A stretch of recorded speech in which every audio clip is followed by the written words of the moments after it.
All right, you guys were talking about F-150s and stuff. Yeah. All right, here we go.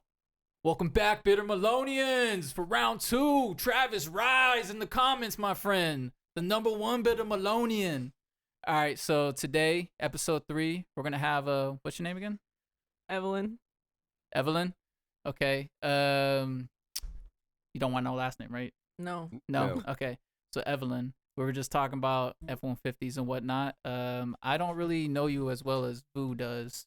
So what's going on with you? Who are you? Like, you're honestly a straight up stranger to me right now. Who am I? I'm an actuarial analyst, so I'm like a pricing person in insurance. Do a lot of nerd shit. Okay. My job. I knew it. I knew you were gonna start off by saying what you did for a living.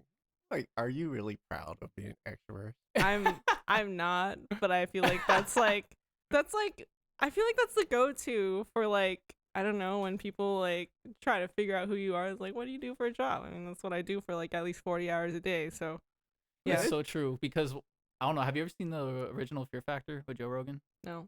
Okay, so in the original Fear Factor, Joe Rogan, I'm 30. I'm only like 6 years older than you. That's like not that big of a difference. Well, you know what I'm saying? when she was 0, you were 6. Good math. So what? That's not that big of a gap. That's enough of a gap to like be a kid and watch Fear Factor, because I watched Fear Factor as a kid and then I'll rewatch it as an adult, the original Fear Factor. And on there, I always find it so entertaining that like when they introduce the guests, they always do their occupation and age. I think that's all they do. Occupation, age, and where they were born. And I'm like, why do they include the occupation? Like, why does that define somebody? You know what I'm saying? But it's because of what you were saying. It makes sense. You know, like she's probably like casual dress for her. You know, it's like trousers or like a business suit or something, right? Mm-hmm. A starch shirt or a blouse or something. I don't know. And it makes you look like, okay, this person is going to be wimpy, so she won't be able to hang on this show. You know what I'm saying? Like, or like if you got a firefighter, okay, he's like physically fit and you know, because he's a firefighter. Right. But he could be a fat firefighter. Maybe he'll or a bad firefighter. Just because the whole point is just because you do that as a job doesn't mean it's who you are. Like you're saying right now, you did bro. Like you're saying you're an actuary and everything, but then you're like, but it's not who I am. It's just what I do. But what you do for a lot of people is a reflection of who you are. So why don't you feel like being an actuary is like a reflection of who you are necessarily? I just do it for money. But like that's why I do it. Yeah. It's kind of just like my means of survival. Yeah. It's safe, stable. It's safe and right? I love safety and stability. Yeah.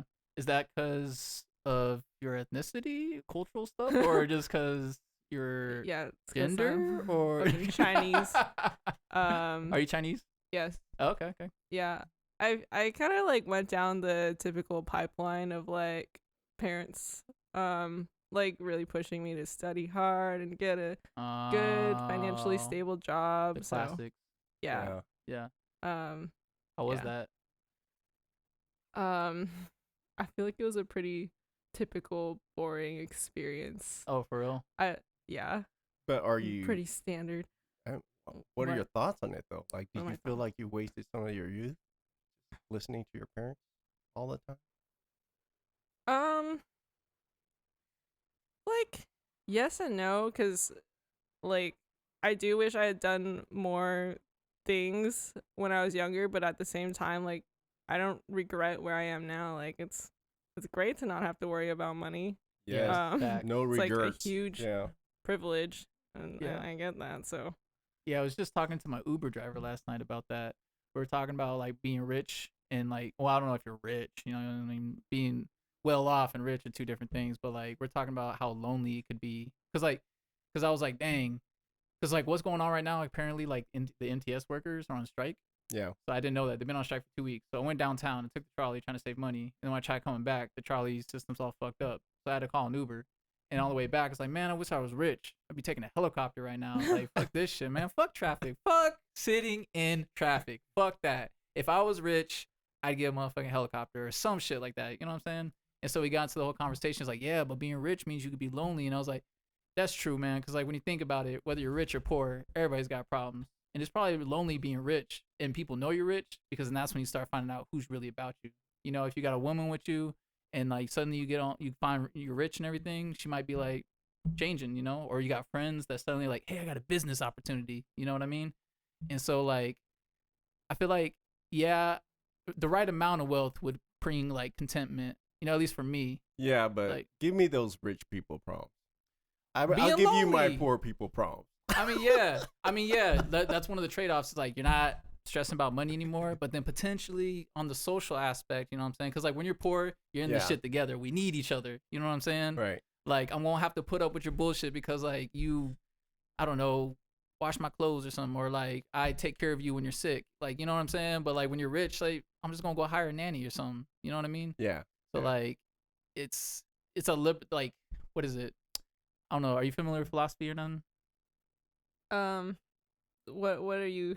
Have what you are heard about of to like say? Paul Sartre or Paul Sauter? I don't know how to No. pronounce this shit. He's like supposedly like the grandfather of existential philosophy. I don't know if you guys know what that like school of No. philosophy is. Please. It's basically the idea that there's no inherent meaning or purpose to the universe. And so like he was like one of the grandfathers of the fathers of it. And he has this really famous saying called we're condemned to our freedom. And his whole thing is like we're actually in reality so free to do what it is we want and say what we want that we become paralyzed with fear by the amount of freedom we have. And I feel like as poor people, we don't necessarily get to feel that necessarily because like we're always stressed out about like how am I going to survive. But if you're rich, you got a new problem. Is like, well, what do I do now? You know, and now you got all this freedom to do whatever you want, date whoever you want, like go wherever you want, you know. And I feel like at some point you get like this crisis of like loneliness because like you look around, most people don't get to live that life. A lot of us live a life of like we're out here trying to make it. Yeah. Yeah. You know? Make ends meet. Yeah. Yeah. So like I don't know, where do you fall on the spectrum of like well-offness? Like do you have to worry Well-offness? about like I mean, I still live with my parents right now. okay. Because like San Diego housing prices be Mhm. crazy, but at the same Facts. time, I'm like, you know, I'm in a position where I can be like looking into trying to buy a home sometime in the next few years. Oh So I'm dang, like- so you're well off. But you know, it's like, but in exchange, I'm living with my parents, so it's like that's not a I'm not well a bad off, trade-off. but like I live with my parents. That's so. actually a blessing in Yeah. disguise. It's no, it is a blessing. Like it's a Your huge parents blessing. Did good. Your parents did good. They you did know? good. They guided you all the way to now, and now you're exploring and learning about yourself. Yeah. Right? So like, Yeah. I think they did great. You know, are they still less strict on you as they were like say when you were 17? Yeah, they're less strict. I think their like main goal now is for me to like not abandon them forever. So they're like pretty chill now. Hey, that's the real Yes. thing. Yeah. That's the real thing. Yeah, they do Yeah. want you to come and visit, and Yeah. yeah, because Yeah. that does happen in Western society, where when older folks get old, they get pushed into nursing homes, Yeah, and yeah. like they don't get to see their kids or their grandkids. Yeah, it's Yeah. from my culture, Our culture. Our culture. culture. Well, Well, I we've was had like, this hold discussion on. before of the I intra-Asian I just hate. kind of want to separate Vietnamese and Chinese. Yeah, I hear But there's we have so many similarities. Yeah. Yeah. However, I think my parents didn't push me that hard. Is that a Vietnamese thing or just your parents' Oh, that's definitely just a parent. thing? Oh, okay. Yeah. So your parents are like the anomaly. Well, they are. I mean, I don't know about your parents, but like my parents, I don't think their highest education was high school. They came here to the States in the early 20s. Mm. So imagine being here So that's like having a master's. Yeah. in a, back in a new foreign 1920. country without speaking any English. How terrifying. Yeah. So that was my parents. Dang, wait, they got it in the 1920s? Hmm? Your parents got Well, it in the no, 1920s? in 1975. Oh, 1975. Okay, I was about to say, dang, like your parents look good. They're like 140. Good.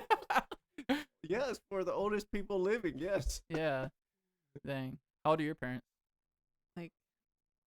53 and like 63 or 64. 53 and 64. Yeah. Okay, so like they had kids at like a reasonable age then. Yeah. Yeah. Are you the oldest or the youngest? I'm the oldest. You're the oldest? Yeah. Okay. Dang, so She had to set the bar. yeah, so you were the bar setter. Yeah. And her younger brother crushed it. Yeah, my younger brother crushed it. Oh really? How My so? younger It's true brother he is got just a like perfect score, right?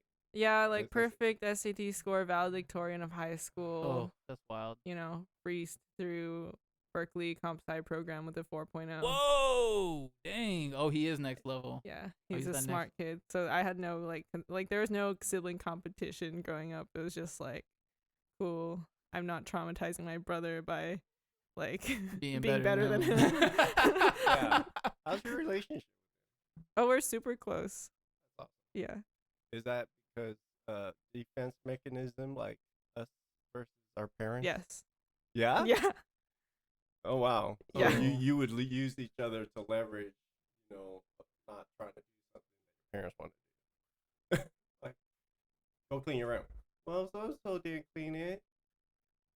Uh, yeah. Why is your bond so strong?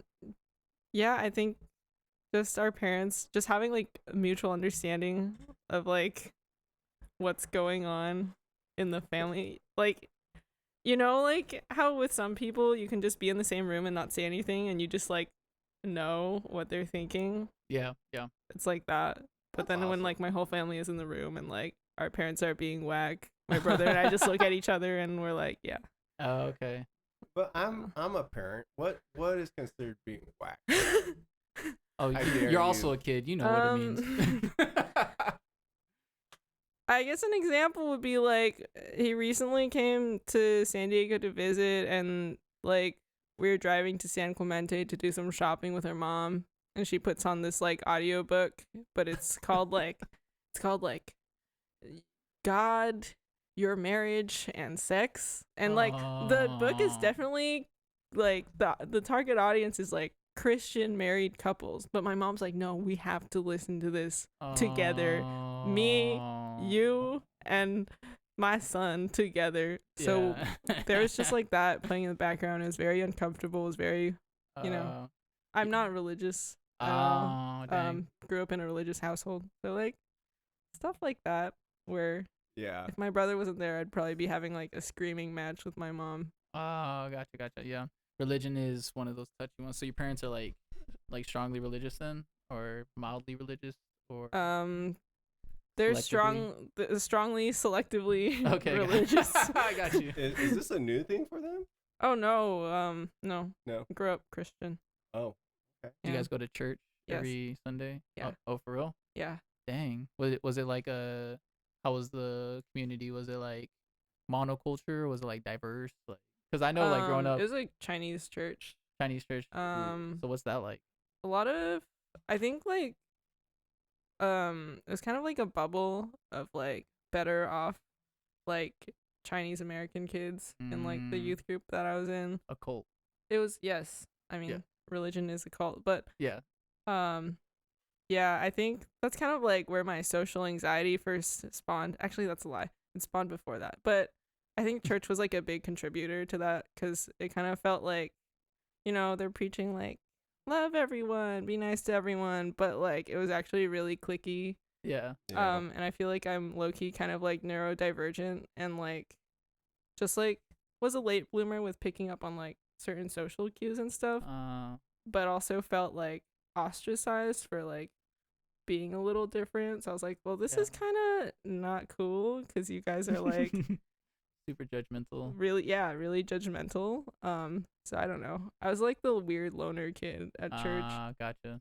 Yeah, I know what you mean. I think last episode we talked about this, about church and stuff. Yeah. I too am not religious, and it's funny because I actually, and the reason why I was asking what kind of church you grew up in, because if my parents are listening right now, I don't know why y'all took us to church and everything, because I know y'all ain't really like that. You know what I'm saying? So like, I don't know what, I think it was my dad's excuse because he bought a bunch of suits in Thailand when he was in the Navy, and he just wanted to wear them. The Navy. Yeah. And so like, my dad would have like red flag. Yeah. Oh, I was in the Navy too, and you're right. That's a red flag. Yeah. Is that why you have a mustache? No, that's not why I have a mustache. I honestly have the mustache because I've been told it looks good, so I kept it. But By also, people in the Navy. no, people not in the Navy. Actually, I heard I look very European, so I embrace it. Okay. I can't grow any other facial hair, so I think it's the Mexican in me coming out, you know. But we would go to church, and then my dad would rock like these really nice like suits, nothing, these really nice suits and everything, these alligator shoes and all that. But it was like a predominantly like the culture was black culture, you know what I'm saying? So it's different. It's different. I noticed like if you go to like a church where it's like primarily like white culture or primarily like Indian, whatever it is, you know, you can tell like there's a different setup and different vibe. So for that place, they're very social, they're very friendly. It makes you want to like be a part of the community and everything. It's not as clicky, but you still experience the things you still experience with religion, like what you're talking about. Because this is where I stopped fucking religion and I stopped believing in God at some level. They would separate us into the Bible study area or whatever, and like the kids and the adults for like their sermons and stuff. And in our little Bible study session, they had us watch like these like janky videos of like the story of Jesus and everything. And as a kid, I thought it was hilarious. Like, you guys are really, and everybody was eating it up. Like, whoa, whoa. And I was like a precocious kid. So I was like looking at them like, are you guys for real? Like, I'm just like busting out laughing and everything. And the old lady watching us is just like veering me down and everything. She don't like what's going on. She's like, we got a sore thumb here. You know what I mean? Pray for Lantz. Yeah, pray for Lent. Hashtag pray for Lent. Well, there goes 30% of the audience. And so like my mom came to pick us up. When she picked us up, they're like, oh, turn around, Lance. You know, because they think just because you're a kid, you turn around, all of a sudden you're deaf and dumb or whatever. And then she's like, Miss Evelyn, I would like to talk to you about your son. This is your son, right? He's like, yeah. She's like, I think your son is possessed by the devil. And as a kid, I was like, what the fuck? Like, I just turned around like, are you fucking kidding me or whatever? And then my mom's like, oh, really? Oh, really? And like, that was the day I was like, I'm done with this place. You know what I'm saying? Because like what you're talking about, I feel like I'm very similar in that sense where like I wouldn't have reacted that way. I know she came from a different time, different culture and everything, but still, how you gonna tout a message of like togetherness and everything, and you gonna say to someone's mom that their kid is possessed by the devil because they laughed at a poorly produced Jesus film? You know, maybe if it was like the Passion of the Christ, because that's actually pretty sad. So I have a really hard time laughing at that one. But the other one, you know, I'm not laughing at Jesus. Well, that's not what was going on. You know, I'm just like observing things. And so it sounds like you had a similar experience in your church upbringing, where it's like you were observing certain things and behaviors in the community that didn't align with you, and it made you like anxious. Like it made you feel like you had to watch what you said and watch what you did, because then like it's gonna impact how people interact with you. Am I like? Yeah. Yeah, I totally get it. Did you ever try to like believe in all the preaching and all the teaching? Yeah, I think like in middle school youth group, I was like, yeah, I love God, and then, but it didn't stick. Yeah, you're like, yeah, woo, Jesus, Yeah. woo, Jesus cheerleader. yeah. Did you make friends? I had friends. I feel like I had friends in like 6th grade, but they were like also the other oddball kids who like weren't that into it, so they stopped coming to church eventually. But I still had to go to church because like my parents made me, and if I made the excuse of like I can't go to church because I'm busy studying, then I wouldn't be able to like leave the house at all, because they'd be like, if you're so busy studying, you shouldn't be hanging out with friends. I did a lot of sneaking out in high school. Did your parents like threaten you in like form of physical threats, or like just shame you, or like, oh, Evelyn, I'm so disappointed? You know, like how did they get you to do all these things? That's a good question. I think they didn't actually like shame me into going to church. I think it was like really just, if you don't go to church, then you're not allowed to like hang out with your friends, because like you should be studying and going to church. Like those are the things you should be doing. And then I think I just felt like they didn't beat me or anything at that age. So I think I just felt like, well, I'm like financially dependent on them, so I have to do what they say. And that was actually like a big motivator for me to like do well in school, was so I could like make enough money to leave. But now I'm still living at home, so. Dude, I don't know anyone even in their 30s that like can pile up enough money to go buy a house in this market right now. So yeah, it just makes sense, actually. You know? Yeah. Like the whole idea of like getting kicked out at 18 is just too White. traditional. And She said white. Yeah, did you say white? Yeah, I said white. All right, good. We're getting racial. It's starting. Well, I mean, we've been kind of bypassing that for a while. Welcome to right? Bitter Melon, the #1 racist podcast on YouTube. Well, I'm just saying, from observing like peers, I feel like it's more common in like Western culture for parents to be like, get out of my house Yeah. when you turn 18. Yeah, it's strange. I feel like it's strange just because, like, man, me and Vu talk about this a lot. It's like the family unit in Western society is fractured at the moment, and I think that's what's contributing to a lot of the issues we're seeing culturally, where you have a lot of people who are addicted to drugs, and a lot of people who are struggling psychologically because for most of human history, 99.9% of human history, the family unit was the primary means of like learning who you are and what you need and like fulfilling you and all these different things. But Western society, as we accumulate more wealth, for whatever reason, we feel the need to individualize. And I don't have anything against individualization and shit, but there's clearly like benefits and drawbacks to everything. And I think one of the things with being like super individual is like being lonely and like trying to fulfill previously what used to be like I serve my family is now kind of like I serve myself.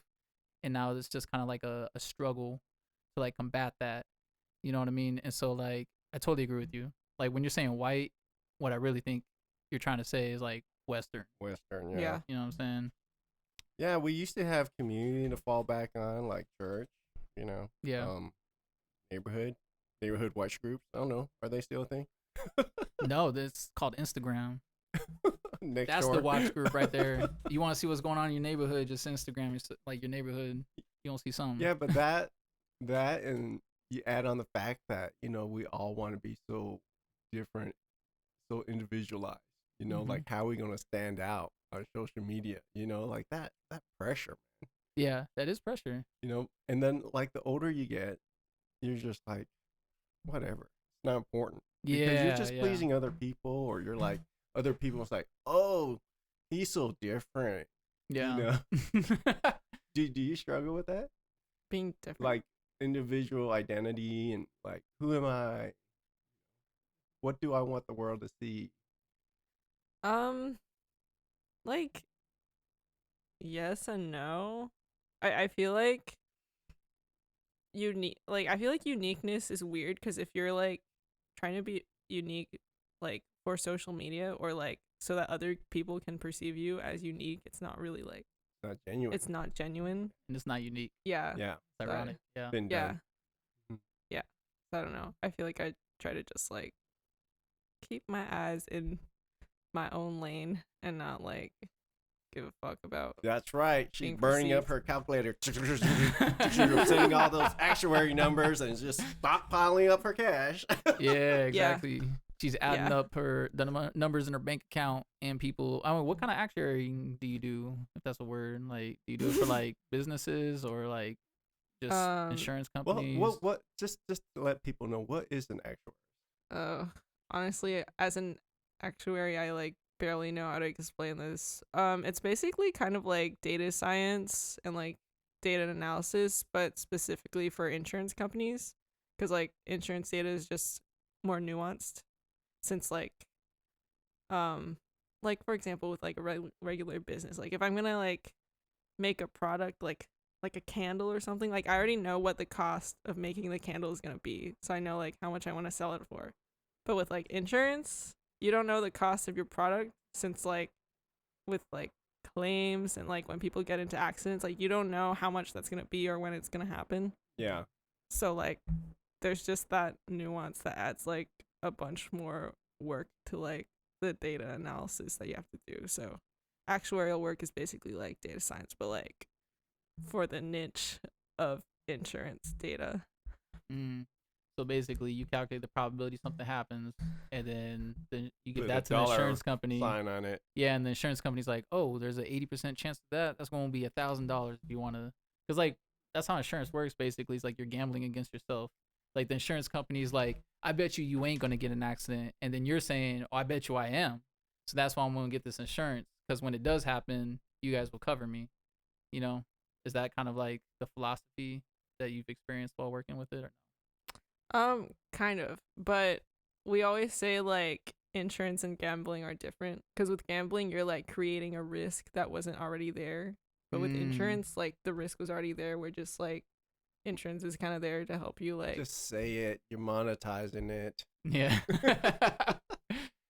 You're monetizing risk, essentially. well, as an actuary, we believe that we are helping society. I believe some of you are. I believe some of you Let are, me but tear that script off. yeah, because You like read that from a script. unfortunately, insurance companies are also guilty of doing some messed up stuff where it's like they knew the risk of like, and they covered all these people. So for instance, like Hurricane Katrina, that was a serious like fault in insurance, right? Everybody was insured against flooding, but it just so happened too many houses got flooded. So like, yeah, we can't give you money because like then we're gonna go broke. Because they didn't have good actuaries like Ev. Do you think that's what it was? Case study. Do you think that's what it was? they didn't charge enough for flood insurance. You think that's it? Well, because just in a nutshell, to me, how I understand insurance, right? Like, you got 100 people. Each one of them pays a premium, right? Mhm. And of the 100 people, 2 people claim an accident. So all the premium they've collected is more enough to cover for those 2 folks. Yeah. The other 98 probably never going to claim anything in their life. Exactly. Yeah. You know, but they still have to pay into this pool, right? So that's to me in a nutshell. But like, if you're living on low flooding plains, you know, And then they it should have floods. jacked up the insurance, Right, because the premium. likelihood goes up. Yeah, Yeah.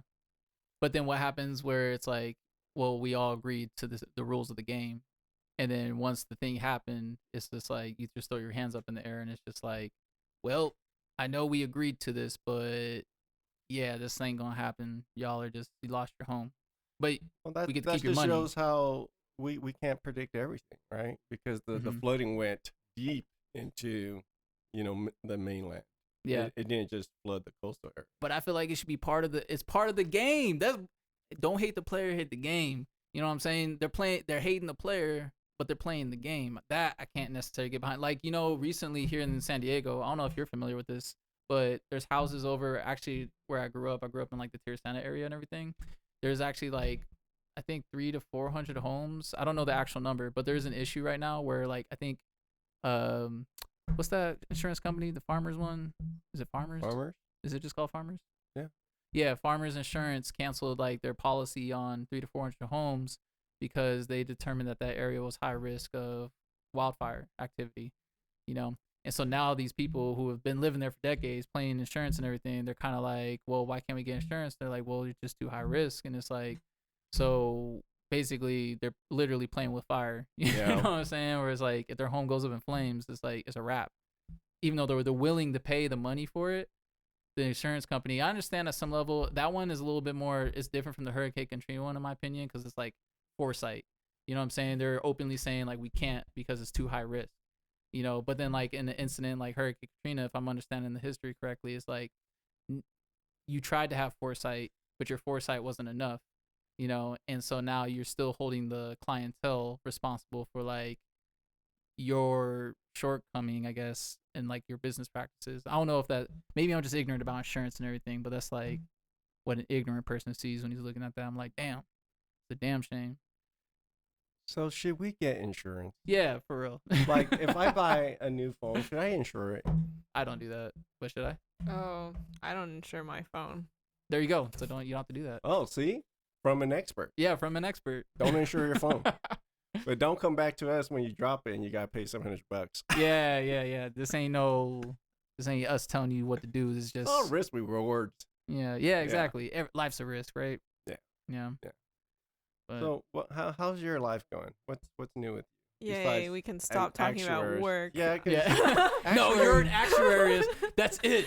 Continue about This is an business. actuarial consulting. we just lost another Like, 25%. Like, boring insurance stuff. It was. That's my life. My life's actually been like pretty eventful in the past 6 months. I feel like I've kind of given you a little bit of the update in my recent times visiting your work. Yeah. But yeah, so besides being an actuary, I guess in December I got out of a long-term relationship with someone that I had been like living with and like been with for 3 years. And then I realized that I'm probably gay. And then I'm also moving to Portland next month, like just for fun to like live in Portland, like live in a different city. So yeah. Wow, that was a lot to drop. Yeah. That is a lot of That's- change in a short period of time. Well, let's dissect this, I guess. I'm gay. I'm going to Portland. Yeah. I'm changing. Yeah. I feel Yeah. like the highway is paved in rainbows from here to Portland. You think so? Yeah, Portland's so liberal, man. It's an awesome city.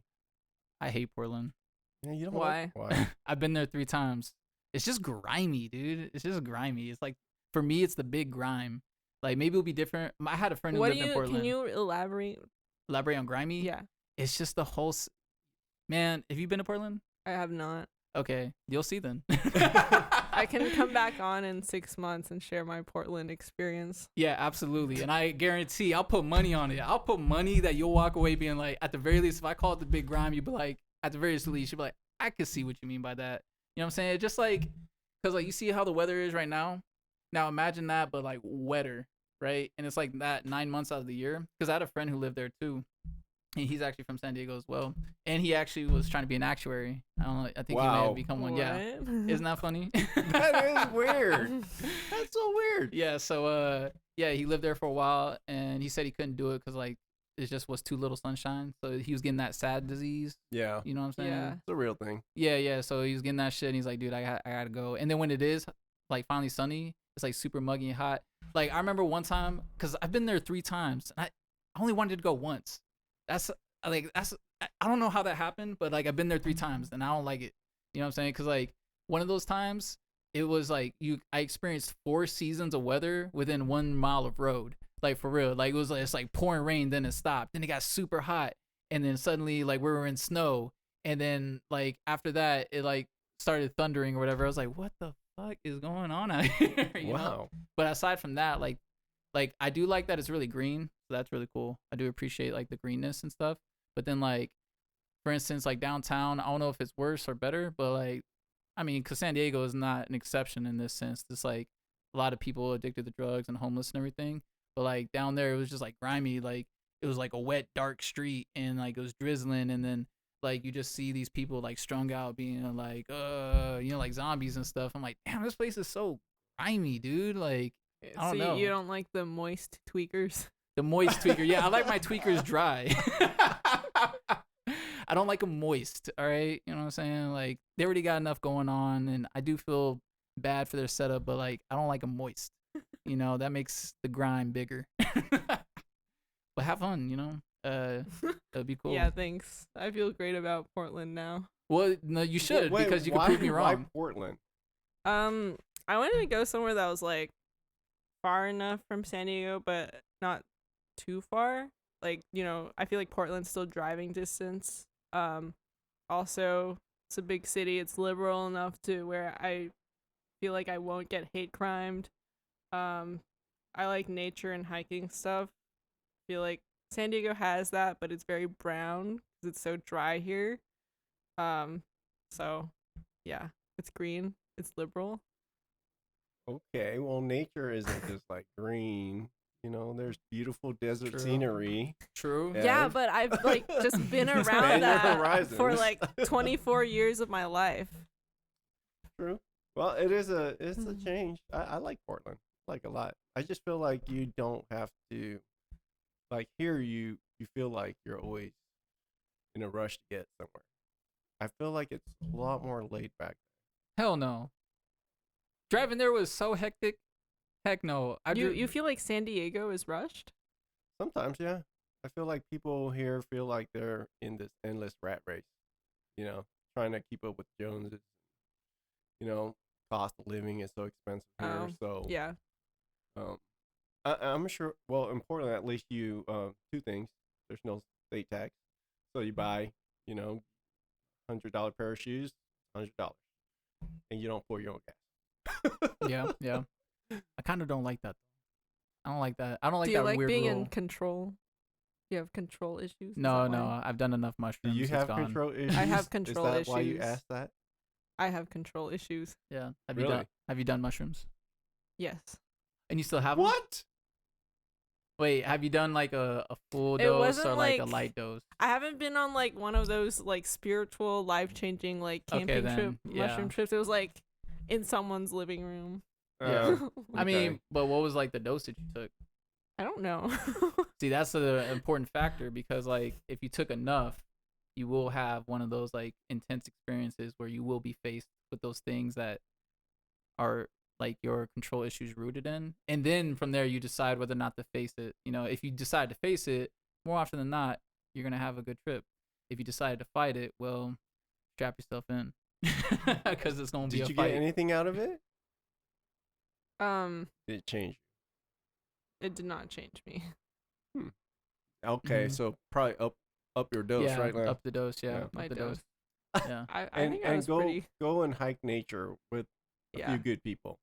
Yeah. I don't know about that one. I personally, everyone's got to figure their own setup out. But like me, I tried going hiking. Oh, that's actually the last time I did shrooms was on my 28th birthday. It was like I accidentally took like one of those extreme doses and everything. And I was gonna go on a hike thinking it was gonna be a mild dose, and everything just got overwhelming. And it's a long story. But this is Well, about that's because you messed up and you took a huge dose. Actually, no, I took half of what's considered a full dose. You can't be correcting stuff. This is all recorded. No, I'm not. So check this out. I took half of what it is, but I don't know if you guys ever heard of like lemon teching or anything like that. If you're lemon teching, No. okay, so that's when like you take the shroom dosage, you grind it up, and then you like put it into like some sort of like citrusy acidic like sort of thing. Like usually it's lemons. That's why it's called lemon teching. But the time I did it, I did half the amount because I wanted a mild, nice trip. I wanted to go on a hike and relax and stuff. It's my 28th birthday. But no, I drank orange juice. So like I ate the half and then I drank the orange juice because it was like gross. I was trying to eat it straight. And then what happened was the whole lemon teching thing I thought was only applicable to lemons. No, it's anything that's acidic because like it breaks down like the chemical makeup of the mushroom and like intensifies the trip. You know, it shortens the duration but intensifies the trip. And so basically that thing you're supposed to do outside of your body, I was doing it inside of my body. And then I was outside of my mind because like, oh my, like Great, Lance. You just Yeah. made our podcast 18 and up. 18, man, it's been 18 and up. On the YouTube stuff, I say like, no, this is not made for kids. So like, I already knew. All right. So, I mean, but we're kids in a sense, you know, 24, 30. You consider that kid, right? Yeah. Yeah. Yes. Yeah. So like, I don't know if you ever want to try to address those control things. Cause I know what you're talking about. Cause like, I feel like it happens to a lot of people who like dabble in psychedelics and take like those sort of psychedelic trips. They do end up coming across like, usually it's not uncommon, like a control dynamic that they like have a hard time they wrestle with. Cause like on an intense trip, you have to learn how to let go of control. You have to learn like within the context of planet Earth and your family and the universe and all that sort of stuff that you have to let go in order to enjoy yourself. You know, to enjoy the trip, you have to let go. You have to take it where it takes you, you know, just like in life. If you try too hard to fight the currents which you're swimming in, you're just going to exhaust yourself. You know what I mean? So, I'll probably have a panic attack if I up my dose on shrooms. yeah, that's what happened to me. But that's where you learn. That's where you, I mean, if you're interested, I'm not advocating or pushing, you know, because like I think it's be something you're willing to do because like it's really intense, you know, and I have faced it a couple times. And, but I am one of those who had that philosophy. Not a bad trip. It's a tough trip. It was very tough. I'm not gonna lie. I got like, for instance, I have a deep sympathy and empathy for like homeless people or like people who are mentally ill, people who just don't have like much control over their lives or psychology, because like I got to a point where I literally forgot my name and I literally forgot what time was and stuff, and I was like clinging to the couch being like coming to, like I knew I wasn't crazy or nothing, but I kept drifting into these headspaces where I was like I didn't know what was going on and it was just exhausting and scary. And so now I have like a deep sympathy for people who suffer from like psychological disorders like schizophrenia or something, you know, because like that sucks. So after your trip, you came back out with this deep sympathy. Like, Yeah. going in, you're like, oh yeah, you're homeless and your life sucks. Yeah, well, not necessarily. Like I feel bad for you, but yeah. Yeah, but it's But different. now it's deeper, more intense. Yeah, like I can feel it. You know what I'm saying? Like I got like a small snippet of it. Like I was in someone else's shoes. You know what I mean? And so what's wrong with you, Ev? You got nothing out of this? I think it was just more of like a woohoo, I'm having fun at a party kind of thing. Like it just wasn't the vibe. Right. Yeah. Right. Yeah, I'll try it while camping or something. You know next what? time. I've been looking to dabble into it, right? Because like I'm on this journey of like retrospective, like looking at my inner deepest self, and I think that's a good vehicle. Yeah. Try shrooms, Yeah. you know, and face some of your demons, or Yeah. you know, Absolutely. see what the meaning of life is. Yeah. I say it's worth doing at least once, like sincerely with intention. Yes. You know, if you just like pop them at a party or some shit like that, like I personally am not like thinking like shrooms are a party drug or nothing.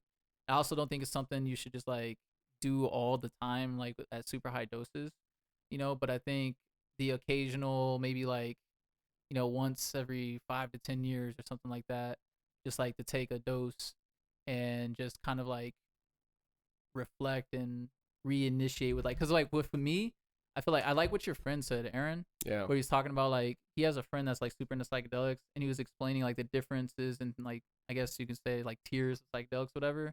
And I guess shrooms are kind of like the children of psychedelics, where it's like you get real playful, you get real like childlike, whatever, which is I think so true because I've seen like I've even had friends who've had intense experiences and they revert to like this almost like childlike state. Like I had this one friend who had like a really intense trip and that was crazy. But like at some point in the night, he was just like looking at his phone because I was trying to take care of him and everything. He was having a tough trip, and I was tripping too. It was very intense. But he was like, at some point he was on the floor and he kept like asking to call his wife or something like that. I was like, of course. And I was trying to call his wife on the phone, but like he was like looking around like a, you know, like you look at a little kid or an infant and they're like looking around kind of like they get what's going on but not. You know what I mean? I don't know if you guys know what I'm talking about. Like an infinite, like looking around, super curious, but Yeah, like, yeah. they don't really know They're anything just is. absorbing everything around them. Yeah, yeah. And, but you can't really communicate with the little infant. Exactly. Right? So, you know, it's funny. But you can kind of tell what they're thinking Mhm. ish in a way, right? Yeah. And that's like a non-speech communicating. I don't know.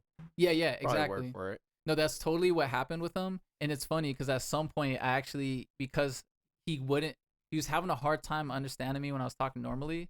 So I started singing to him. I started singing like a little kid rhyme to him. And he's like, I forgot what it was. And I was like, and Rachel is home or something like that. And you know what was crazy? He actually started singing along with me. In spite of him not being able to control anything else, that song really resonated with him. And it was just reminding me of like a little kid, because you know, like little kids, they'll pick up on things like simple rhythms and simple patterns and stuff and attach to them. And I feel like that's what he's doing in that state. He's like reverted to like this infant like state, which is like so overwhelming. Cause like I think that's why kids cry and shit. Cause like you're a new human, you're a new super brain. You know, like you're taking all this stimuli and you don't know what anything is, so you're like crying and you can't say nothing. And I feel like that's what your friend was talking about. Like you do become like childlike in that sense. You know, I think that's the power though, is because like as we get older, all these layers like stack up, right? Yeah. And like the things that, for instance, that probably bothered you in childhood or something, they get lost beneath all those layers. But then you can always hear like the echo as you live your like adult life. Like you don't know why. So you're talking about like a control dynamic and everything.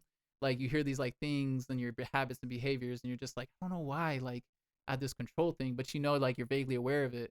But if you were to peel back the layers and like dig deep and get to the source of whatever that echo was, then you'd be like, oh yeah, it's because of so and so from my childhood. Yeah, so and so from my childhood. Like usually it's like parental. That's 90% of like everybody's like setups and everything. But sometimes it's like bullies. I know for me, I got mommy and daddy issues. You know what I'm saying? No, So we're gonna get visited by the pharmaceutical company. for what?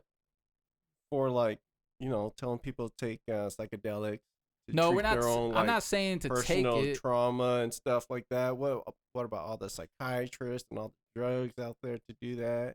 Yeah, I mean, honestly, on that topic, because I've been in like the mental health setup for a long time now, since I was like 17 or so.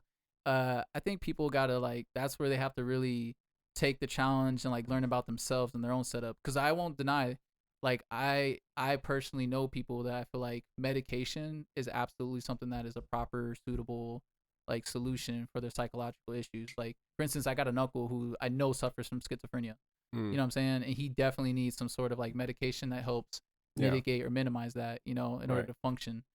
Or like people like I think with my own mom, for instance, her and I talk about this. Forgive me, mom, if you don't like, feel comfortable with me saying this, but we talk about it all the time. She's pretty open. Like I feel like a combination of therapy and perhaps some sort of proper dosage and proper combination of medication would help with her psychological setup because of everything she's experienced and everything.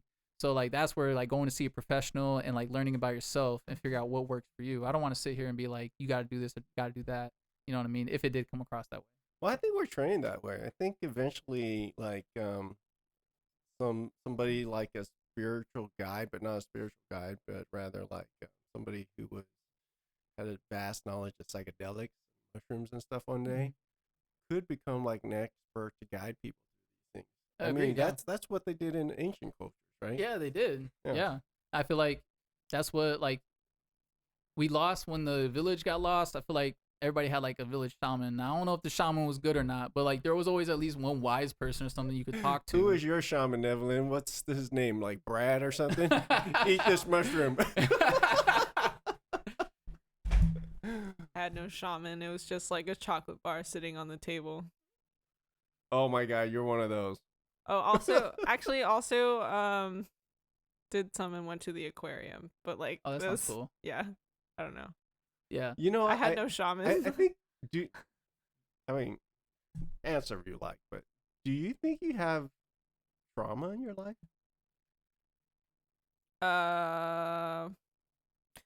I mean, I think I definitely have like experiences that like shaped who I am, some of which were negative. Would I like go as far to classify them as trauma? Not really. I mean, I wasn't like beaten or, I'm glad to hear that. Being abandoned or watch your parents like fighting, arguing all the time. I mean, because that's traumatic too, for kids. Depends on the person though. Like some Mhm. people like, don't perceive it that way. You know what I mean? Because I mean, my friend's daughter, she tried shrooms. She was in her dorm, tried it. She has a pretty, her parents are my friends, and they're pretty calm, mild manner, and she experienced nothing. Mm. So like I wonder if like you had a buildup of trauma, if you would experience more because you had all that inner like very deep trauma kind of resurface. It could be that. Yeah. I think it's biological. Also, it depends on how you take it, how much you take, your own physical stature, your own. Like I know I'm pretty lightweight with a lot of things, and so that's why I was trying to take half a dose because I know like half dose for me That is would like be a a full pretty dose. cool profession, huh? Nah, man, I feel like that'd be a hard profession. It'd be hard, but it'd be cool. Yeah, it would be cool Because I feel like you would literally watch people transform. Yeah, yeah. I guess, yeah, that is pretty cool. Like at the snap of a finger. Well, no, over the course of like 8 to 12 hours. Okay, That's so kind of a long shift. That's a trip. That's a trip. yeah.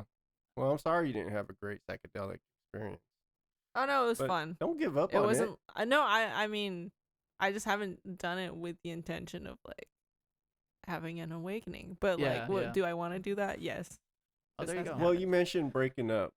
Yeah. Oh, yeah. How was that? Was that traumatic? Like I think it was not traumatic because I was kind of like the one who initiated it. So yeah, the partner that I was with at the time, like he was in the Navy and got deployed. Oh, that's why you said the Navy. Navy stash. Navy stash, Navy. Oh my! I was in the Navy. All right, keep going. I'm sorry, I didn't mean to interrupt.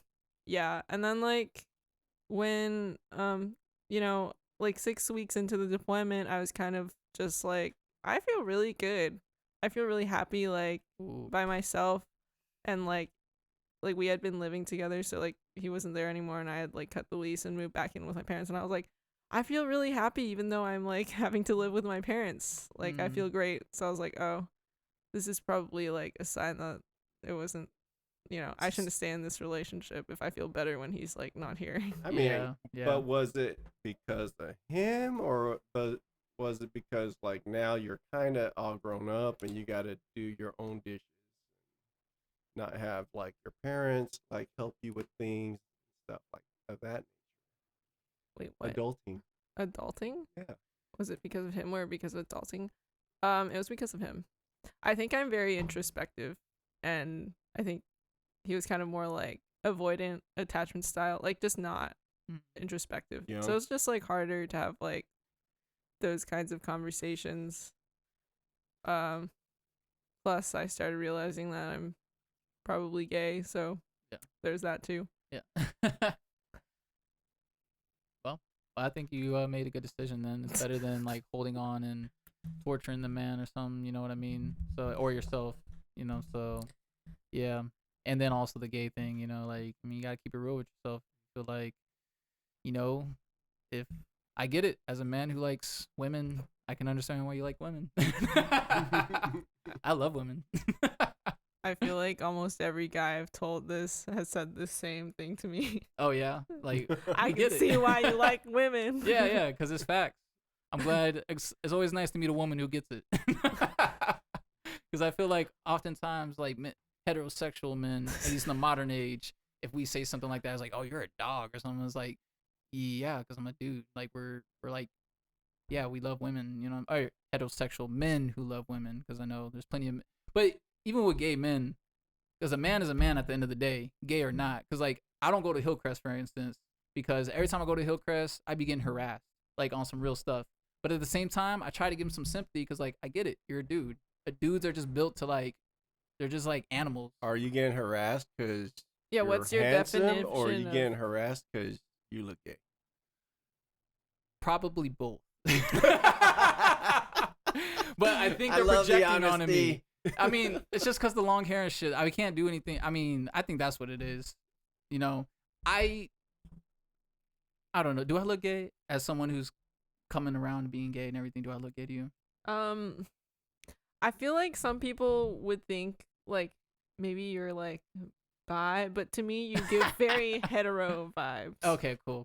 Yeah, right. yeah, I don't get that either. So I think then that's the case because I've heard this before. Gay men also like trying to turn straight men. It's like a fun challenge for them or something, And if and I don't like that because it's like, all right, yeah, that's cool, dude. I get it, you're a guy, whatever. But then like they're like, no, they like the resistance to something. And like then I start feeling like those pretty girls always complain about guys always like harassing them, because like I've been to places like I remember I went to this club one time and I got my butt smacked and that was not a girl's hand. That's all I gotta say. That was there was some heavy weight hand. to that hand. Yeah, there was some weight. There was some man weight to that, like or like Hillcrest like complimenting a guy's sunglasses and then he's like, "Oh, where you going, baby?" And I was like, "Oh God," and like I'm just going home. He's like, "Can I follow you? Can I get in your car and everything?" I'm like, no, man. I'm just gonna go. So, do your parents know? No. Oh. They know. They know. Oh. You just, as a parent, you know. When I saw you after a long period of not seeing you, I knew. Yes, my parents are different, but I understand what you mean. I mean, like, your parents are, their own little individual people too. They don't just subscribe to this one mainstream of like traditional Chinese or whatever. Well, let me tell you something though. There was a time when I was in high school and my mom like starts this conversation with me and she's all concerned. She's like, "Evelyn, did you know that people these days, like college students who aren't even married, sometimes they have sex before marriage?" And I was just sitting there like, "Mom, what the fuck?" And she's like just going off about this like it's a really crazy and unusual thing to her. Like she's just very clueless about that kind of stuff. So like given that, I'm like You I think feel like she really she's doesn't know. Like clueless? she's very oblivious. She's very, very oblivious. Oh Or my she's God, playing that's mind gonna, games. It's gonna make it so much harder for you to come out. I kind of like did tell them I was bi, but it was kind of more like it wasn't like a sit down. Hey, I have something to tell you. It was more like in passing. I'm annoyed because you're saying homophobic things. Mhm. And she was like chill about it, but not in like a supportive way. It was more like in a dismissive way, like oh whatever. Dude, they knew. Denial. That's why they were testing you. Mm. No, Mm. no. I mean, sorry, Tyler, I do that. No. Oh. Yeah, Tyler, you're hella sus. I'm just kidding, Tyler. Totally kidding. 100%. I'm not kidding. I can see you doing that, Vu. But my mother, she's very oblivious. Okay. Yeah, Oh, you think, or are you the oblivious one? she's the oblivious one. Ooh, okay. Oh, All really? right. You think you're really you're not attuned to this game of parenting, huh? Because this is a game. Yeah, it is a game. Parenting's a game. It is a game. We act very nonchalant and like, oh, what's this? What's this button on my phone? Oh yeah. We're testing all the time. Yeah. I know what you mean.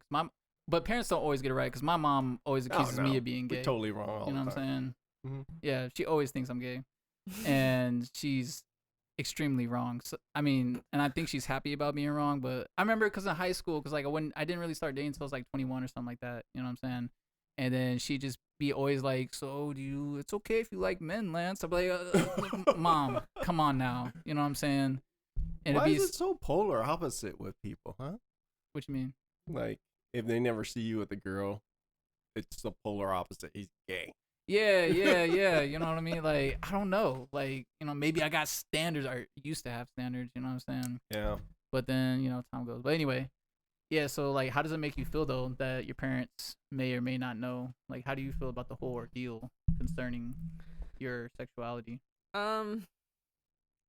I don't really care. Like I don't really care what they think of me. I'm kind of just like, when should I move out? Like at what point is this like, is it going to become logistically difficult for me to like go on dates and stuff if I'm like living with them? Probably at this point, right? I mean, Now you just gotta date women with their own place. with their own place. Because I've lived with my parents Yeah. and I still got that's- dates and stuff.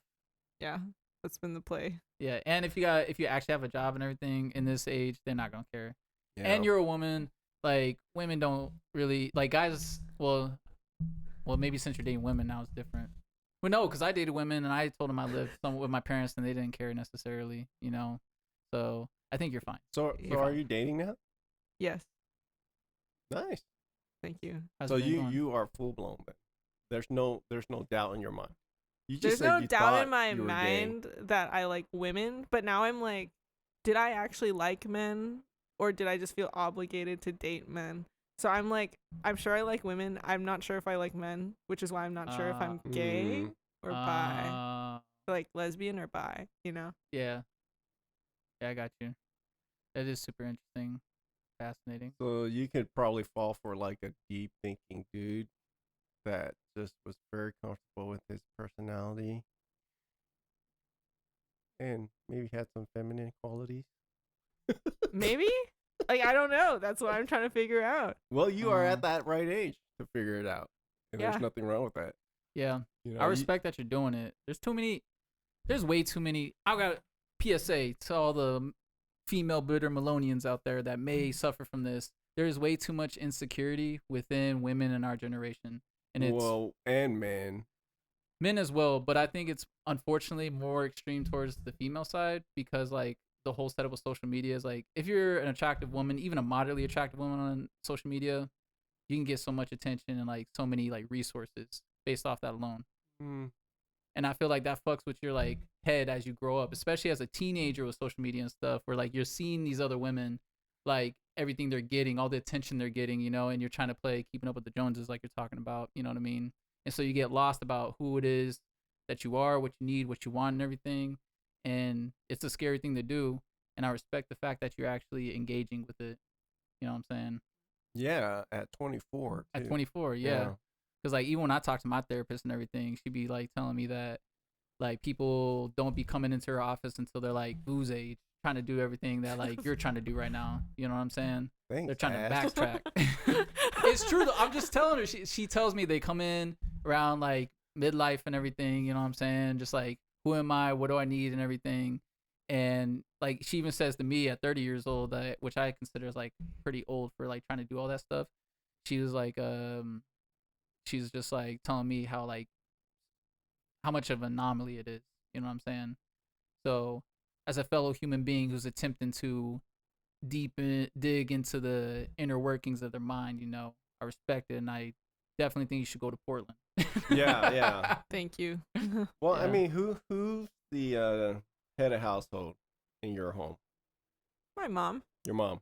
Okay, so your mom right now, like, ideally, in her mind, what do you think is going through her mind? Like, the perfect next 2 years for you? Like, how would the next 2 years roll out for her in her mind? If I was like her perfect child, Yes. Uh-huh. marry a Google software engineer, I hope and you like have babies. Indians. Buy a nice house in Del Mar, La Jolla. Nice. Um, Classic. yeah, I think that's what she would like. The classic San Diego rich Asian setup. Exactly. Yeah. Well, you could do all that with women, Yeah. Good. right? Yeah, I don't know if I like techies that much though. Mm-hmm. I know what you mean by that. Yeah. Yeah. It's a different world. It's a different setup with that whole. Why? It's like I What's just wrong don't with like- techies? I don't like groups of people that are like in a bubble. Like it feels like they're very much like in their bubble and like not really aware of like other types of people in the world, or like they're just so career focused that like they don't really do much personal growth beyond that. Mm-hmm. They have their place in this world. I mean, like whenever I But can't would I figure date out my one? iPhone, Yeah, I'm yeah. like, hey, how do I do that copy and paste thing? No, they're great, but I wouldn't You wouldn't live with typically one. want to like date one. Like I wouldn't say that's my Yeah. type for dating. Yeah, I totally agree with her. What is your type then? What's my type? Yeah. Someone who's like damaged. Wow. That's 90% of the population. Wow. Yeah. I No dating shows for her. I need them Like- fucked up. I need them all. They're all fucked up. They gotta be fucked up. I say that mostly because I feel like you have to be damaged to like a certain extent to actually like have enough personal growth to be interesting to talk to. You know, that's smart. Yeah. Like I've noticed all Everybody of my knows that. close friends childhood trauma, or like, you know, there's like something that made them who they are. It's I don't know, because sometimes I meet people and they're like, yeah, I love my family, they're so nice to me, and like I had such a stable life and I'm so grateful for everything, and I'm like, that's great, where is your personal growth? You know, it's funny. I think we caught you on something. You say you didn't have no trauma and everything, but you say people who are real interesting will do that work and everything. However, you're doing that work as well. So I think there's something paradoxical going on here, where you're saying you don't have trauma and everything, yet you do all the things. I wasn't that, trying to be evasive with that answer. I think it was more like, I feel like, you know, some people go through like some shit, Mhm. and I don't feel like I deserve the label of like, you know, I went through like trauma. Like I feel like trauma is like, Yeah, it's a hot bad. buzzword. You know what I'm Um, saying? but like I don't know. But you've had trials and errors. You know, yeah. you've had things you had to overcome. Yeah. Like when I was in like elementary school, I had some relatives that like immigrated to the US and like lived with me and my family in our household for like a year or two. And I had this cousin who was like 5 years older than me, and she was like really just like very insecure, you know, she just came to the US, but she would take out a lot of that on me, and she would like beat me and my brother with a ruler and stuff, and like Ugh. just They were like guests be at really your house. Huh?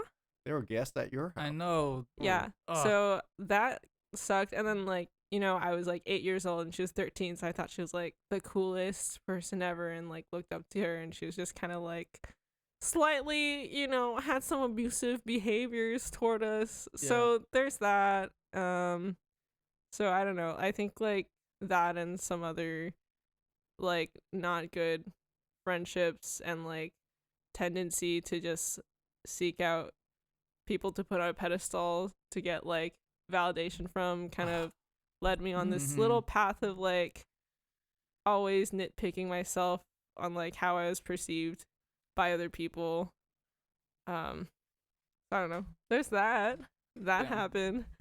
No, that's it. Yeah, that sounds like something. Yeah, that is something. And you know what? I totally get where you're coming from. I don't think it necessarily might not be the same for you, but for me, it was like daddy and mommy issues.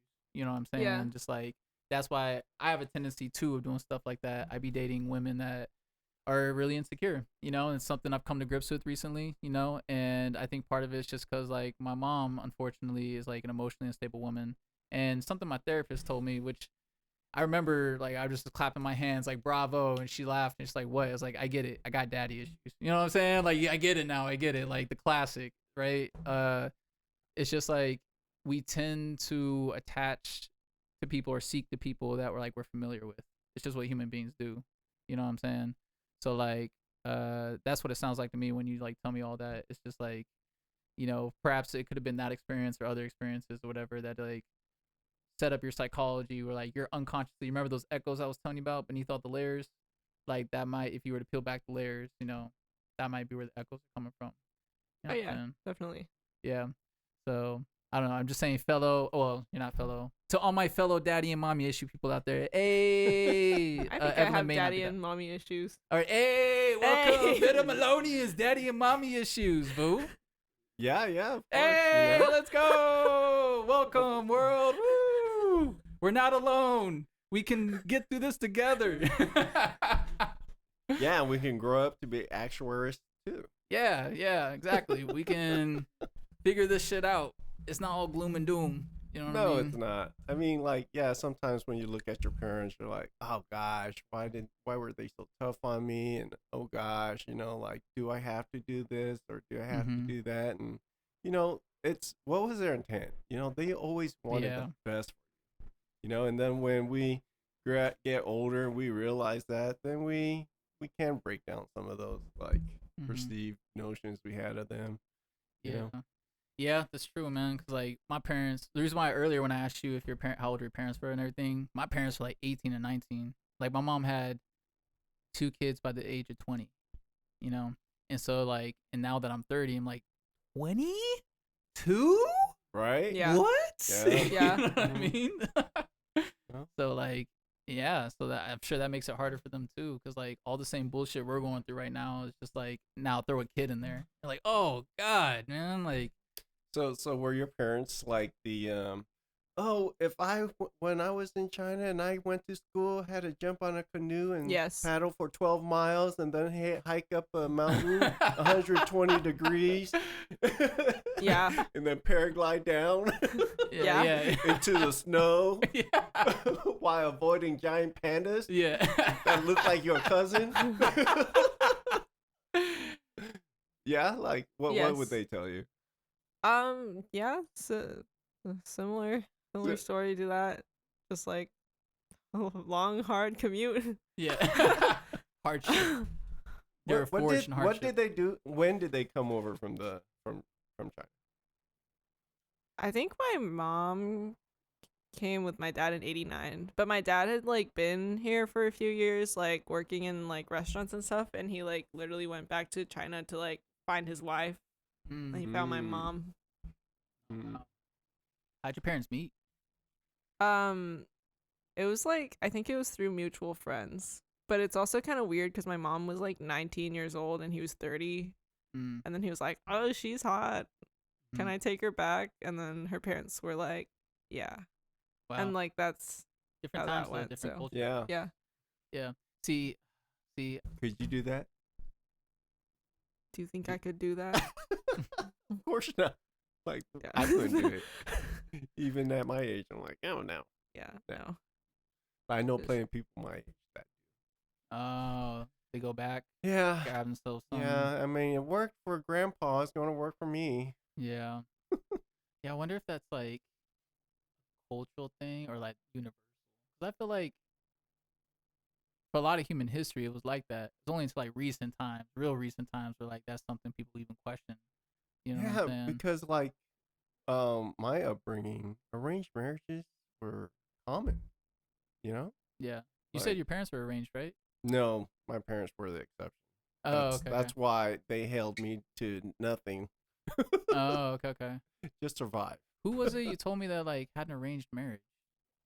Pretty much everybody their age. Someone told me something about like their parents had an arranged. Somebody's setup was arranged marriage, and then one didn't like the other until like the end of their life or Oh, something. Tyler's grandparents, Oh, okay, okay, Yeah. okay. Yeah, yeah, yeah. definitely arranged.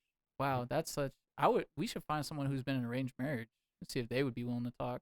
Yeah, That's super interesting. yeah. Well, I don't know. Would you be okay with an arranged marriage? No. No. Is that the modern woman talking, or is that just that's like so modern, human? so Western. Westerners mean no to that? Yeah. Okay. I don't know. I'm ignorant. You know what I mean? I don't think I do arranged because like I'm the kind of person I would like on your own. First off, I don't know about marriage, period. You know what I'm saying? I'm cool with Yeah. being with somebody long term, but like the whole institution of marriage, the way it's set up right now, got me real sketched out. I don't like how it's set up. You can get really gouged pretty Yeah. bad. You know what I'm saying? Yeah.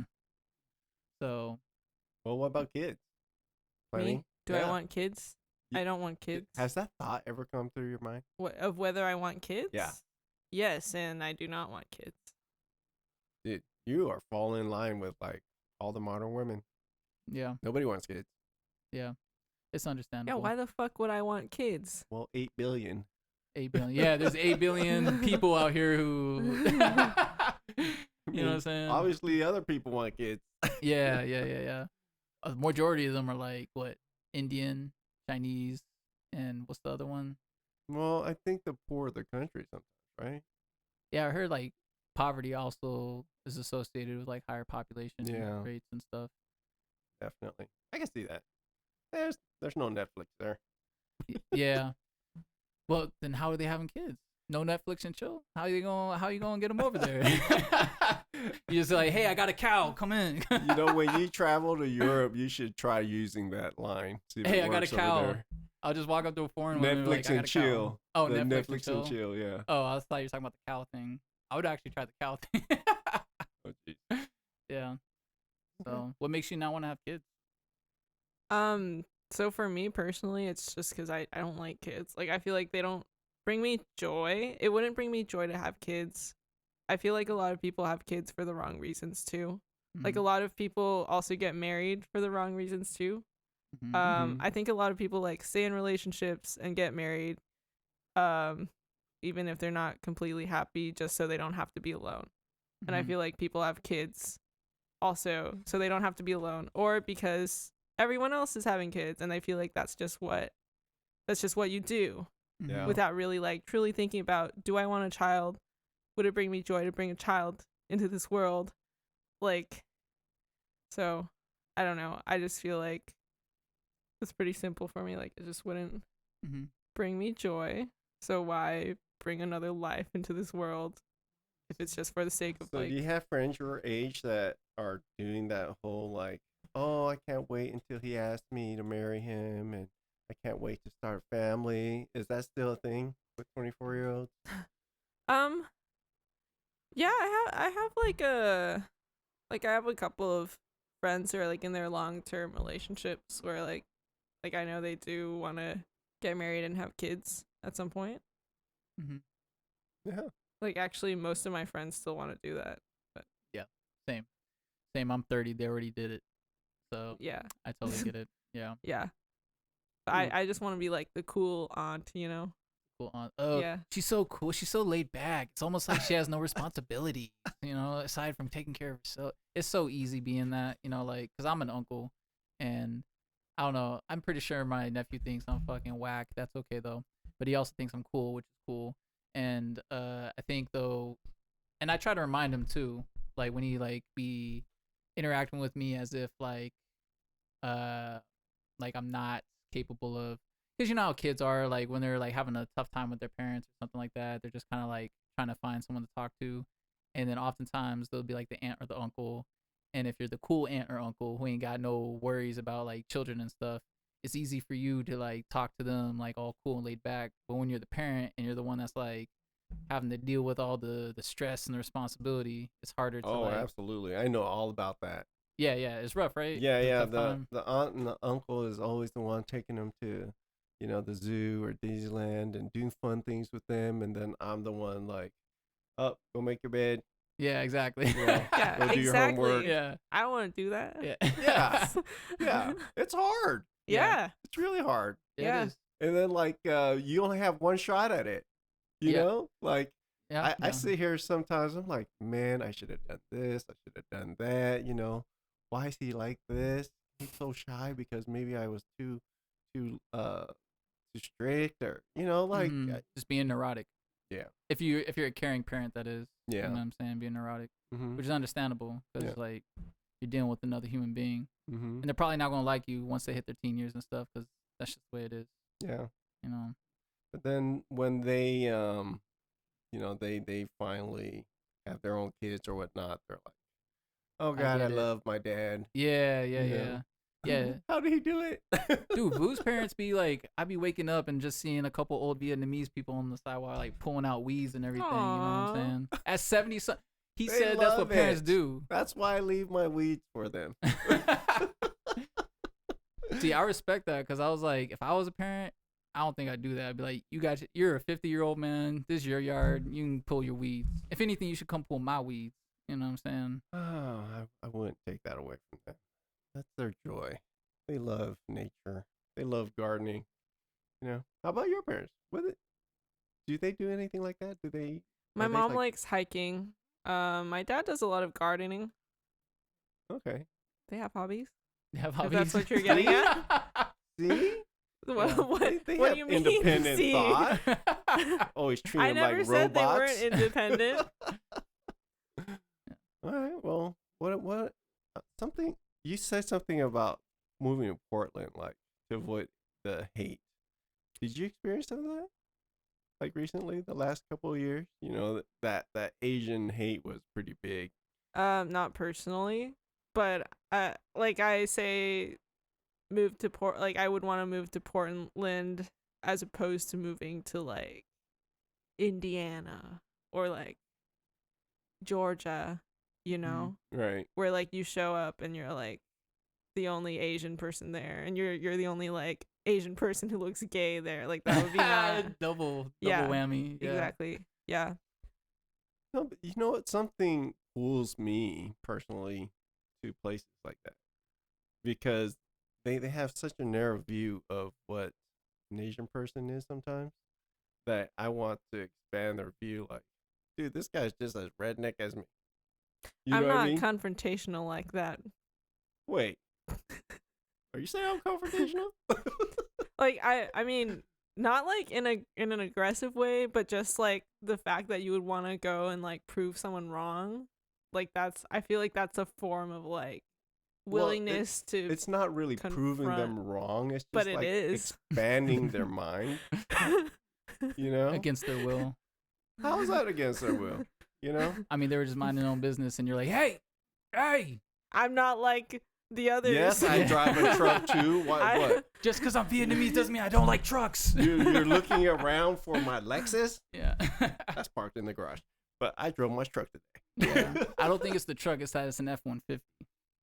I think that's what it is. Oh my God. Yeah. So, yeah. Red flag, apparently, on the play. Yeah. I don't know. I don't see anything wrong with it. I don't see anything wrong with it. But I have been on the gram hearing some F-150 It's jokes. so useful. So useful. Yeah, it is. Do you drive a truck? You sound like you drive a truck. I sound like I drive a truck. You sounded like you drive a truck. I drive a little hatchback. A little hatchback. Okay. I was seeing how lesbian you are. You know what I'm saying? Because I feel like there's like, depending on your level of like whatever you identify as, there's like, levels and everything. And I feel like if you drove like a pickup truck, like, yeah. Gay. I'm not a truck. Well, Hatchback. She's in between right now. Is it a car? Is it not a car? So, yeah. yeah, that's kind of a wannabe truck, right? Think about it. Hatchback. Yeah. It's a car with cargo space. Yeah, it is. Yeah. Right? It's practical. And a truck is cargo space. Yeah, it's just straight cargo space. Yeah. Like people would ask you they need someone to help move, they're gonna ask you. They'd be like, could you help me just like move one item? You know what I'm saying? Like you could probably fit like a broken down desk in there or something, huh? I feel like I'm kind of more like if I'm going on a road trip with friends, I'm driving. Because it's like a little hybrid and a little hatchback, you know? Oh, you got it's the whole, like the practical size for like road tripping. Yeah, optimal practicality. Yeah.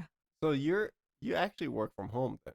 I think you I do mentioned work that. from home. Oh, okay. So you can live anywhere you want. Exactly. Wow, that's pretty cool. Yeah, how you liking it? Working from home? Yeah. It's good. I like the flexibility. There's not that much to say about it though. Yeah, I just work from home. I open my laptop in the morning. I get online. Yeah. Well, some people don't like it. Some people, because it's like too much for them, too much freedom. You know. Do you feel that way? Do you like the freedom? I do like going. Like I willingly go into the office like a couple of times a week just to have that like separation. But no, you go in because your social skills aren't quite developed. Oh, ooh, she gave you fire eyes, bro. She gave you fire eyes. Yeah, I just said it. I mean, you did say you have social angst and everything. Right. So, like, I think that's where it's so coming from. maybe you're going in there, just to force yourself to interact with people. No one else goes into the office. What? There's like 2 people that go into the office. Who do you socialize with? That's a great question. I socialize with people from the gym. Because I go to the gym at the same time, like every day. Blew up Lance's like my hypothesis. Did I miss something? What? Oh no, we've had many. So there's an age-old topic for men about talking to particularly women, but just people at the gym. Like socializing at the gym. I think the gym is a perfect place to socialize because you go there consistently, you see the same people if you go around the same time and everything. Yeah. So it makes perfect sense.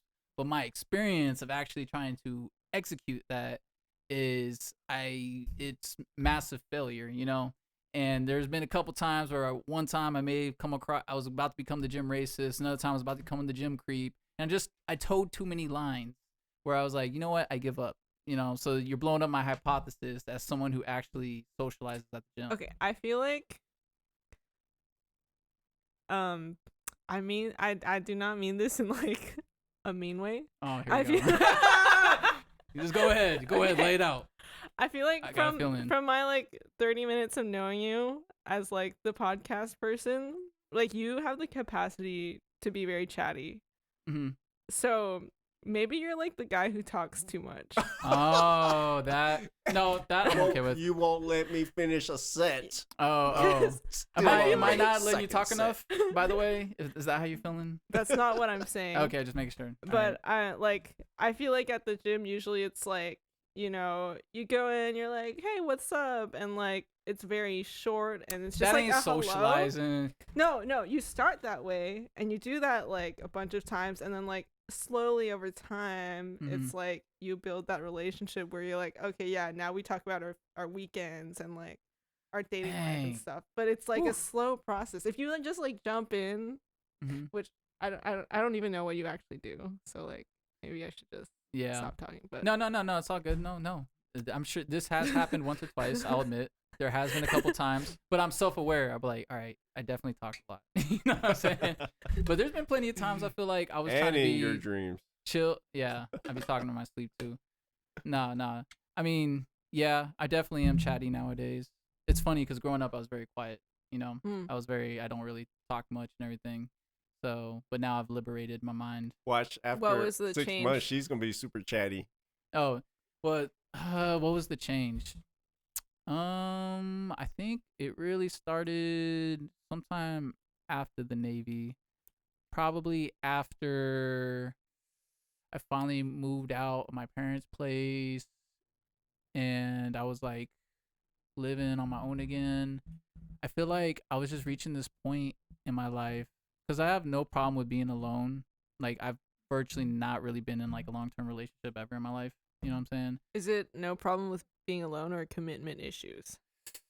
Both, definitely. So the commitment issues is definitely from the daddy issue shit, because my birth father actually left my family when I was like 3 or something, you know what I'm saying? And he went on to have a wonderful, prosperous life of fucking bitches and getting money. It really fucks with your head, like, to know that, like, something that you can abandon a responsibility or commitment and still live a wonderful life. That fucks on my head, because, like, what's to incentivize somebody from, like, leaving me? You know what I'm saying? Or vice versa, you know? Yeah. So, like, it does scare me. It scares me, because, like, even with the little relationships I've had with women, it's just like, because I get with insecure women so often, it's like warped my perception of like a relationship and everything, where it's like it's a very anxious thing for me. So you're talking about attachment styles and everything. I've been working on it recently, but like anxious avoidant. You know what I'm saying? Like, so the relationships that I have had are like on and off. I'll be pushing them away, but then pulling them back. You know, just like, it's not good. I don't like it, but it's what happened. And so with that, I agree with you. It's definitely fucking daddy issues on that end. But the other thing was, what was the other thing you said? It was like, is it being good with being alone? Oh, being good with alone. I am really good with being alone. Like, I do a lot of things alone a lot of the time. But I think when I was like in my mid-20s and everything, like, it just started dawning on me slowly that like I don't want to be alone so often as I was. You know what I mean? Like, I was the kind of person, like, you could probably throw me in a fucking forest and I would not blink an eye for like a year. You know what I'm saying? But like, you'd be dead. yeah, Watching you start a fire. Yeah. yeah. I mean, Can't not blink if you're dead. I mean, in terms of isolation, yeah. But survival, yeah, I'm done. I'm Just toast. dude. I'm scared of bears. Bears Is will. there an iPhone charger around here? Yeah. Well, actually, I'd be good without that. You know what I'm saying? But I'm definitely don't know how to start a fire. Don't know how to like filter water and everything. I'm useless. You know. But I think around that time, that's when I started realizing, like, and it's definitely gotten more stronger recently, especially, where like I do want to like have consistent, like, healthy attachments to people. I don't need a lot, you know what I'm saying? I don't need the like what people crave in terms of like, you know, likes and follows and like how people perceive me. But I personally want to feel like I'm attached to people that I enjoy spending time with, you know. But like I'm not overcorrecting, where like, because I've experienced this too, where like, just, what is it, codependent and shit, where they just got to be around you like 24/7. That's like way too exhausting for me, you know. But that can alienate some people, because, you know, they interpret it. But yeah, so that's my whole setup and everything, you know. That's what happened. Yeah. So what's the difference like between dating men and women? Yeah, that's a good Like, question. Forget the physical part, obviously, but Yeah, like yeah, the emotional part. the emotional part.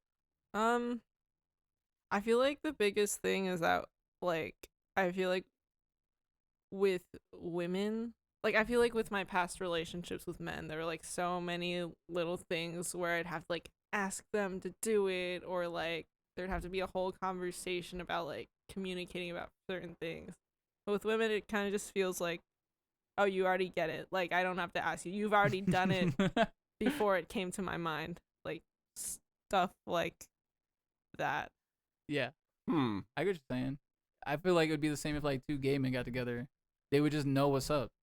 I think that's what you're saying over at Hillcrest. Like, they just look at each other and then they know, and then they just go to the back or something. That was a completely different context. Yeah, Oh, but okay. like, But like, I feel like that's what dudes would be on. Like, they. so it's more like you don't. It's the communication. Communication, the understanding, the like. So maybe you just dated some bros. That could Yeah. be true too. Yeah. You know, like, But I have yet to find, like, yeah, a dude who gets it. So. What do you mean by gets it though? That's a good question. There you go. You can't even be this saying is they why don't get we it. dig into the Bitter Melon. Yeah. The juice, the root. You know what I mean? Because like, I think that's part of the reason why I struggle with women as well. Is because like, they assume that like dudes don't get it, because it's true. I feel like a lot of dudes, particularly younger dudes, don't get it and everything. You know what I'm saying? But Yeah, because most dudes mature at a later age, yeah, you know. yeah, agreed. But I feel like they, like me, for example, I'm still trying to learn that, Yeah. you know, at my late age. Mm-hmm. So Yeah. I think comes with agree. maturity. Yeah. So maybe that could be like what you're experiencing with the males and everything. Because like, for instance, I would consider myself somewhat, and I could be wrong about this though. That could be part of my own ignorance and stuff. But like, I feel like I get it. You know what I mean? I get the whole like You definitely get it, communicating. but you've been looking inwards since you were 17. Yeah, well, maybe even younger than that. Maybe like 8, 9. You know what I'm Yeah. saying? Well, not a lot of people are very introspective like that. Yeah, but that's also very intimidating to people. I feel like, you know, do you feel intimidated by that? I mean, you're like with, well, like with women, does it sounds like you like that when they're like intuitive or like, what is it, inward and stuff. You know what I mean? And you feel like dudes ain't like that. I feel like dudes can be introspective. Yeah. Agreed. I'm just like kind of confused why somebody transitioned. You know, like for me, it was no mystery. Like if I see something round, I gravitate towards it. Is it like that with you? What you mean?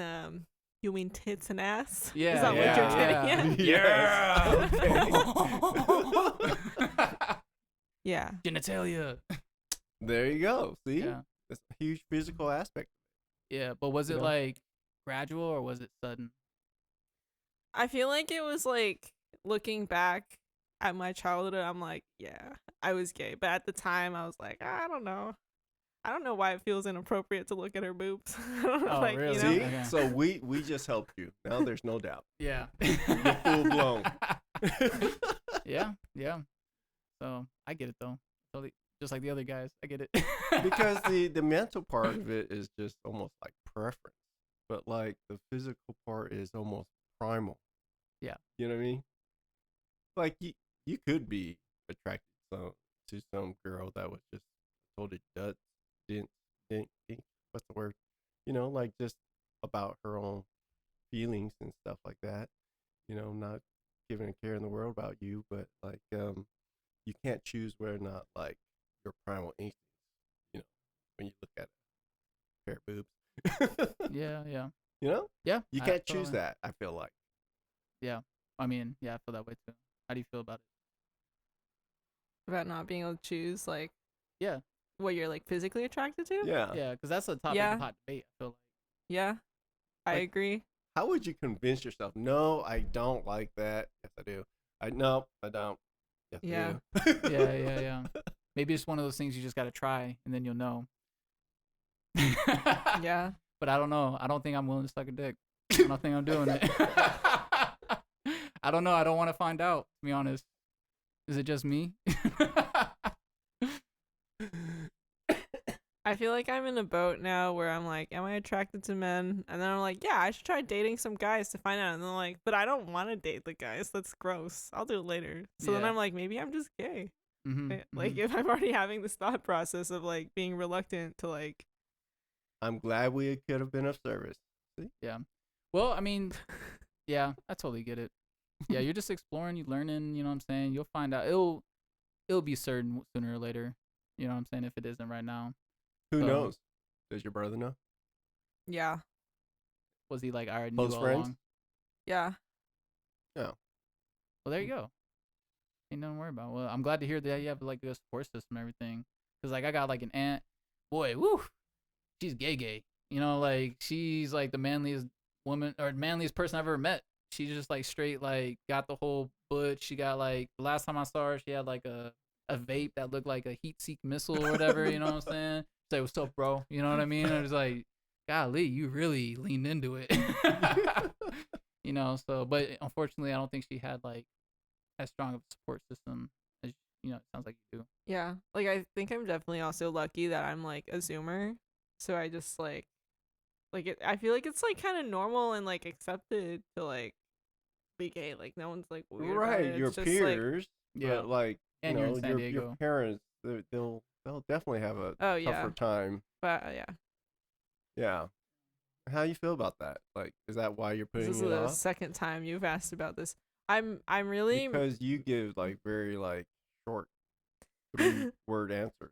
I feel like I really am like detached from the whole like wanting to make my parents proud thing. Like I don't care about that. It's kind of more logistically like I live with them. So like how much of a headache do I want to have when I'm like eating dinner with them Right. and having conversations with them? It's also Mhm. kind of like I feel like since like in their culture they're so like intertwined with their community, it kind of sucks because it's like if I'm gay, it's not just a matter of like Wait, it them sucks for you or it sucks for them? for Because them. they're gonna lose like base in Yeah, the community. Yeah. because like it's not just a matter of whether they accept me. It's like if people in their community know about it, then they get the backlash of like, oh, you're a bad parent if you don't try to like convert your kid back to being straight. Like you're a terrible parent, blah blah blah. And it's just like that's the community that they've like woven themselves into. So like that's kind of sucks for them because they Could be actually have to good. like Could be good. I mean, if their community turns their back on them, then they'll know. Your parents will know what type of people they really are. Like just very narrow-minded. Like you have to be like us. You have but to my fit the parents are mold. narrow-minded. Like my parents like will agree with the community, so I think they'll just end up being like ostracized. I don't really like for me it's more important that they're like happy even if it means they like stay in their own little blind bubble. Oh, Like I don't really care what they think or what their friends think. But I'm like it sucks that you actually have to be the one to bear the brunt of like backlash from your own community about what your kid is up to. Yeah, that's the real thing. I met somebody like that one time. I used to be friends with him at the gym. He was gay, and he told me that like when he came out, that his parents like rejected him, and like to this last time I saw him or last time I interacted with him, he was telling me like because I was trying to reassure him. I was like, I'm sure they'll come around or something, and he's like, no, because he was Palestinian on top of that. So like, and his parents were like from where are Palestinians from Israel? Is that right? Oh, well, I know that that's a hot area. topic. I I don't mean, know. they I don't know. they fight each other, Yeah, in the Middle East but region. they're neighbors. And so they come from a region and I guess particular community within that region where like being gay is like complete ostracism. And unfortunately that's what he was experiencing when I knew him and everything. So yeah, I totally get that fear. Like, yeah, that is scary, especially if like I mean you love your parents, right? Yeah. Yeah. So like of course you want them to like not be like no, oh get away from me or something, you know. So who knows though? Only Well, they time will raised a tell. good daughter then, because you really care for their feelings.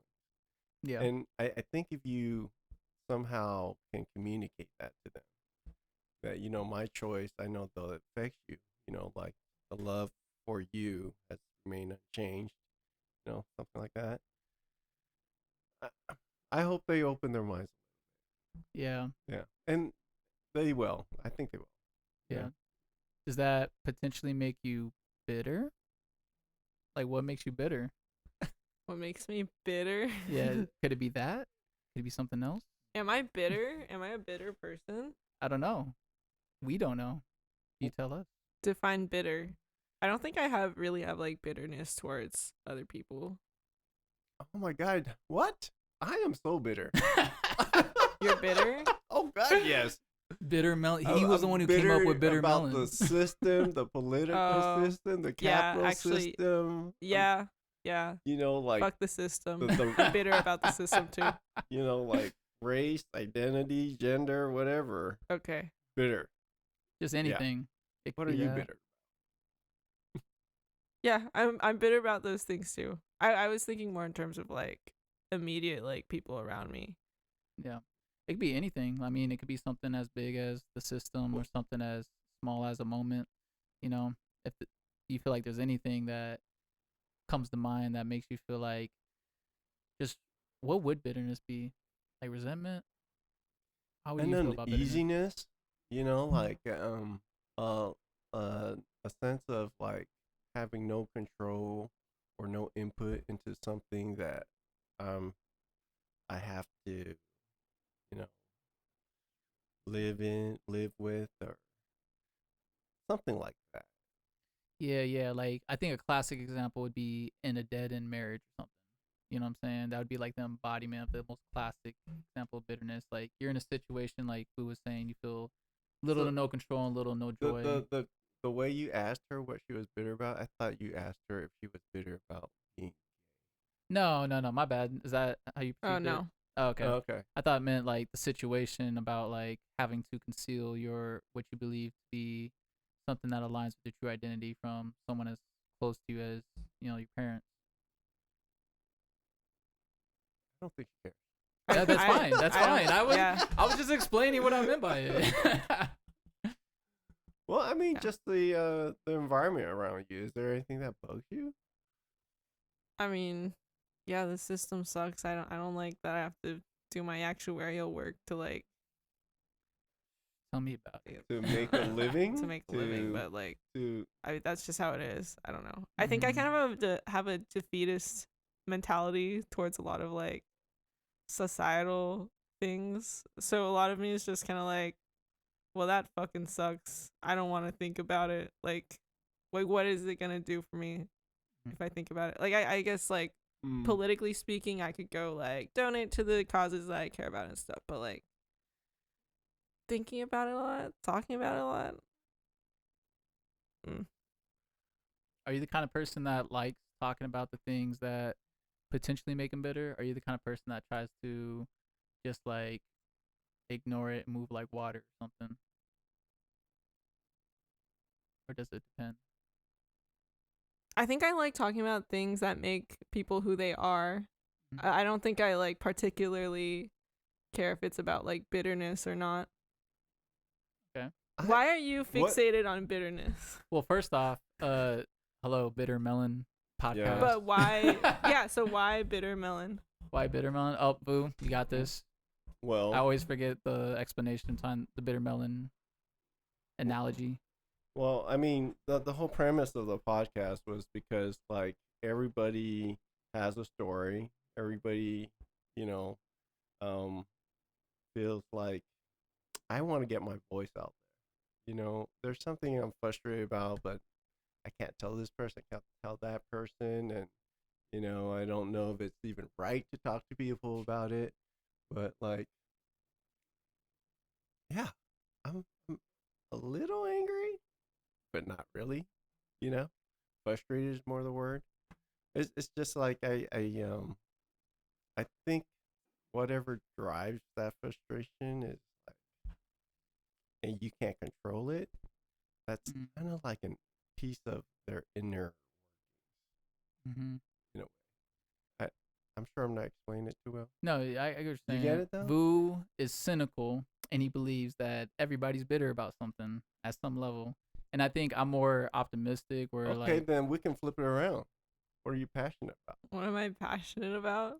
Oh yeah, there you go. Bitter. There's the melon and the bitter. There you go.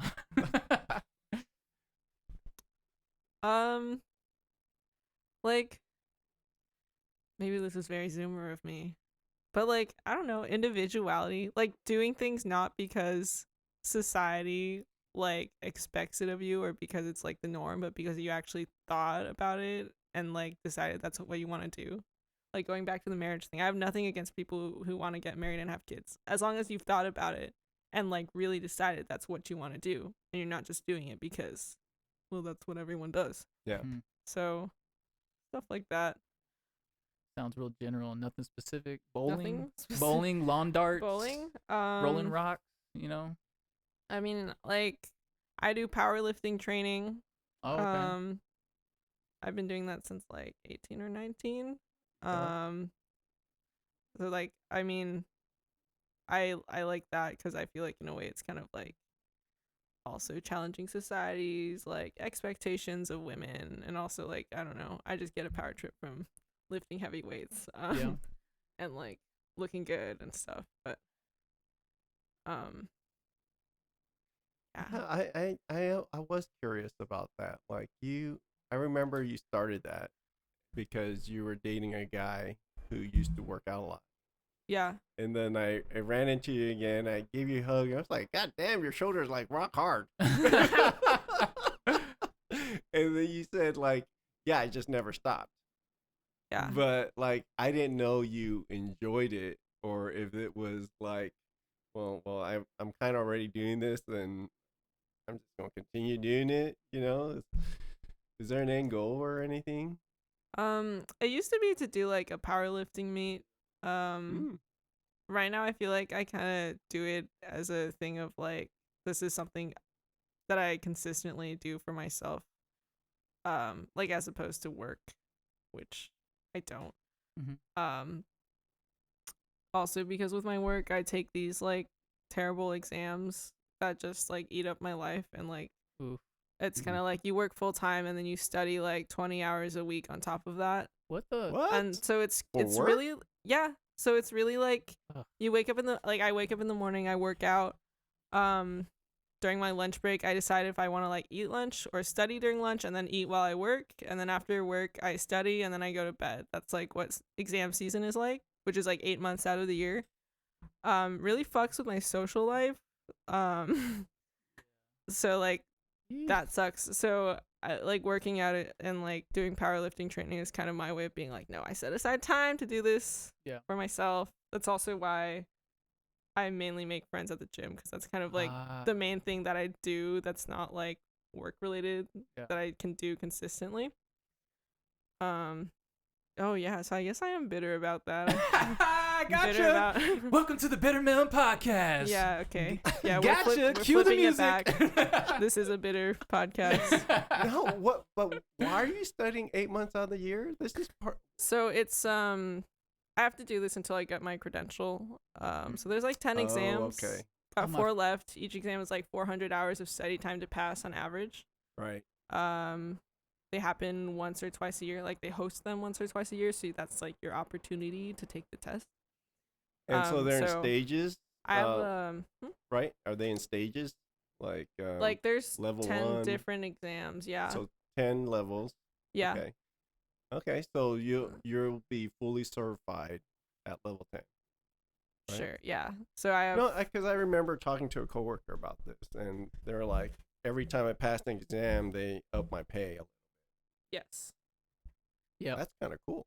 Yeah. I mean, that's what my friend was dude, it's so fun, dude. It's full circle. Because my friend was complaining about this stuff around when I was like around her age and everything. He was going through the same process, and he was just like bitter about the whole setup, because like it's so intensive. Because it's just an undergrad degree, right? But then like the exams, you gotta like, it doesn't stop for a long time. Yeah. Like it depends on how fast you get through the exams. So I mean that's actually like fucked with my social. So if your brother was doing the health same thing, he'd be done by now. Possibly. Yeah. Yeah. Hey, everybody's built different. You know what I mean? Yeah. I got you. No, I'd be taking those exams forever. Yeah. I feel like I've spent like, where am I at now? I'm losing track. Like 10 years just trying to get a bachelor's. It's fucking with my head. You had that Navy thing in between too, right? Well, yeah, I'm counting all the time though. It's just in community college or university. I'm like, where am I at now? I'm losing my fucking mind. But like, I'm almost done. But yeah, after a while, you just like, I'm jaded from the whole thing, dude. I'm like, just like want this shit to be over. Yeah. So how much longer? Depends how fast I get through them. But probably like 2 or 3 more years. Okay. Yeah. You'll probably be a different person by then, right? Potentially. Yeah. Because or the you're exams blaming that for not having a social life. Yeah. So then now you have all this free time. You better be social. What do you mean? Oh. We'll have you back in 2 or 3 years. Yeah. Well, yeah. I mean, yeah. Yeah. You just proved my point. Yeah, I mean, it's all good. Yeah, that was so funny. Yeah. Well then, yeah, but you said you like being antisocial, but you want to be social. I don't like being antisocial. Okay. It's more just like I have social anxiety. Oh. So like it just stresses me out a lot. Oh, you're to, like someone who be loves social. swimming, but you get scared before you start swimming. Maybe. Yeah. Like you look at the pool, you're like, oh, but I can't resist. Kinda like No, that? she looks at the pool and she's like, but my parents don't have. Oh, really? I don't know about all that. Or my Just- friend says it's You think so? Do you agree with his boxing in? holy Yeah. Amazon. Yeah, look fat at you. fuck. That's Vu. He likes boxing everyone in. He boxed me It's- as a it's white easy. boy. It's- What no, else? I didn't. And for all that of you who don't know what Lantz You don't look white. What do I look like? Hispanic. Yes. Hispanic? Oh, okay. Are you Sorry. Hispanic? I'm half Mexican. I'm also Comanche, apparently. My mom told me. Ooh, Less. that money. Oh, you can get money. Oh, I thought. I I don't want don't to get know, into that. man. That's a whole nother Me. conversation. Whew. But I got warrior blood in me. Yeah.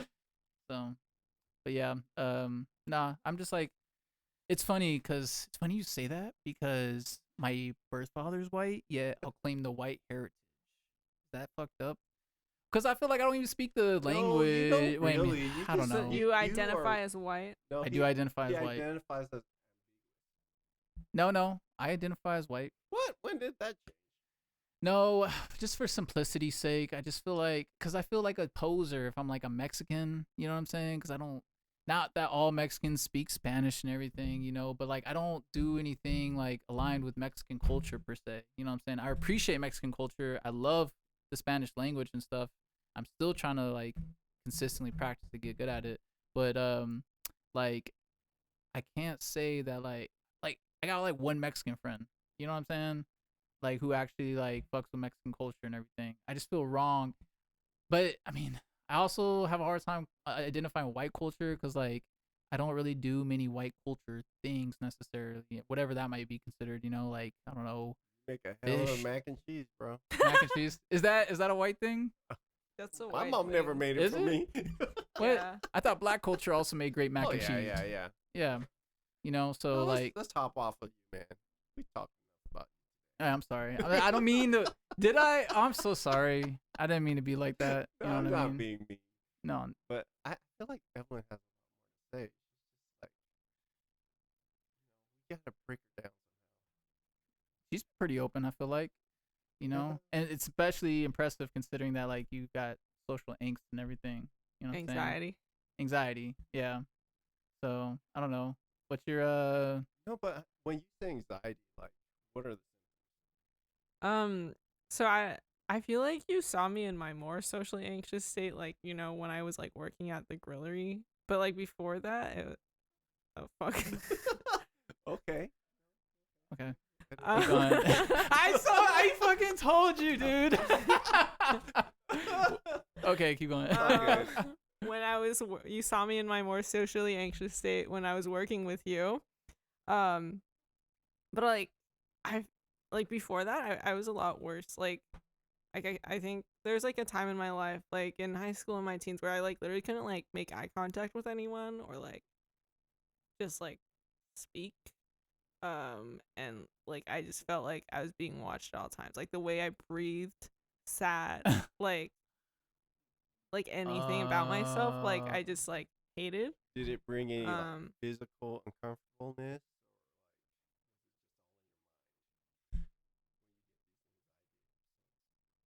what do you mean by physical? Like when I get anxiety, I'm like, I feel like my heart's beating at 1,000 beats per second, sweating. I just have this like uncontrollable fear of death. You know, it feels like Like it depends. Like if I'm like there's a time where I was like at a party and like I did not feel okay and like I threw up like Whoa. from that. you're about to have a heart attack. Yeah, So, that's a like- physical. Yeah, physical. Typically mostly like mental though. Oh, okay, I see. So like you're a perfectionist, I'm not a perfectionist. but you nitpick yourself about like if you're doing something right, saying something right, or at least in the past you have been.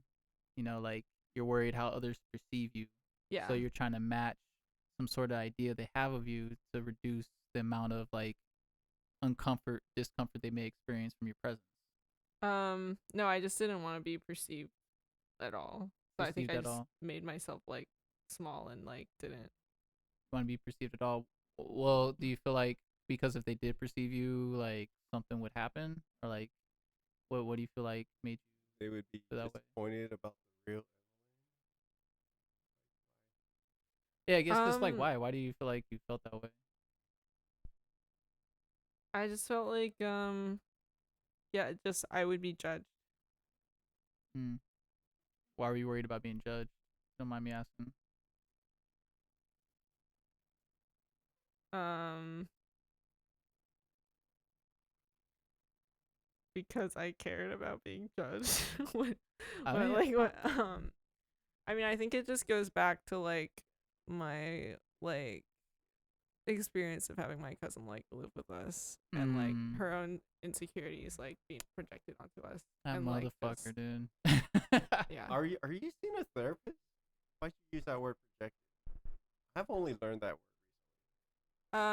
I think the Zoomers use a lot of therapy speak, and the Instagram algorithm has probably figured out that I'm like uh getting Instagram therapy. Yeah. I'm getting Instagram therapy. Next thing you know, you're gonna be on the list for better help, right? Yeah. Their But like a marketing lot of list. my closer friends have been through a lot of therapy, and like Mhm. and then we do like little group therapy sessions, so maybe that's also Oh, part of that's it. good. Yeah.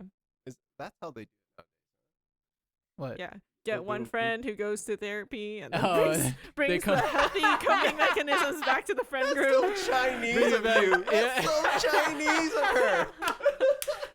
Collectivism. We're being collective with the therapy now. That was I like got some wisdom for y'all. that was like what I was saying about Ali Wong. Like everyone's having a Chinese heart attack. They could have bought her tickets on Groupon, you know? Yeah. Oh man, that's so funny.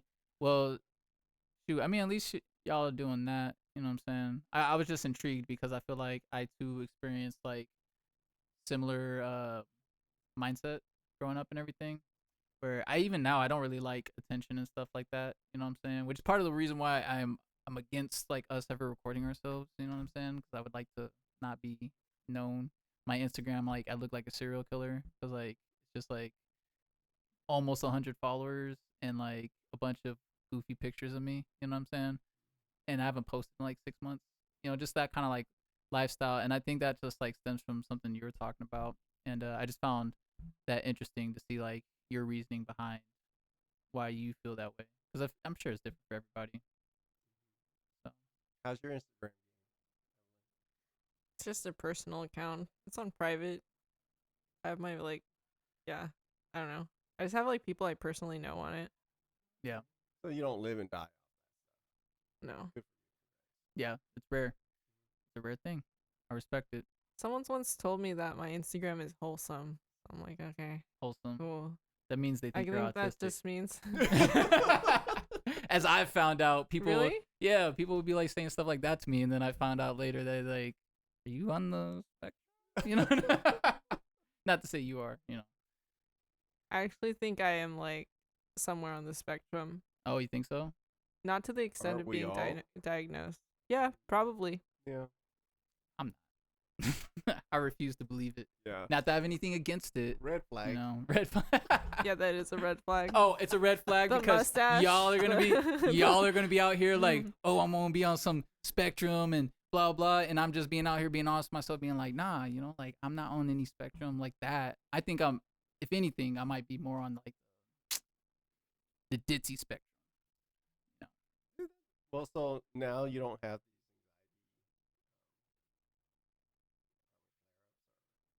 Um, Really? I still do like I still am like very socially anxious, but I don't know. I'm like better able to like mask it and function in society better than before. Yeah. And I think you're still young. It's gonna get the more you discover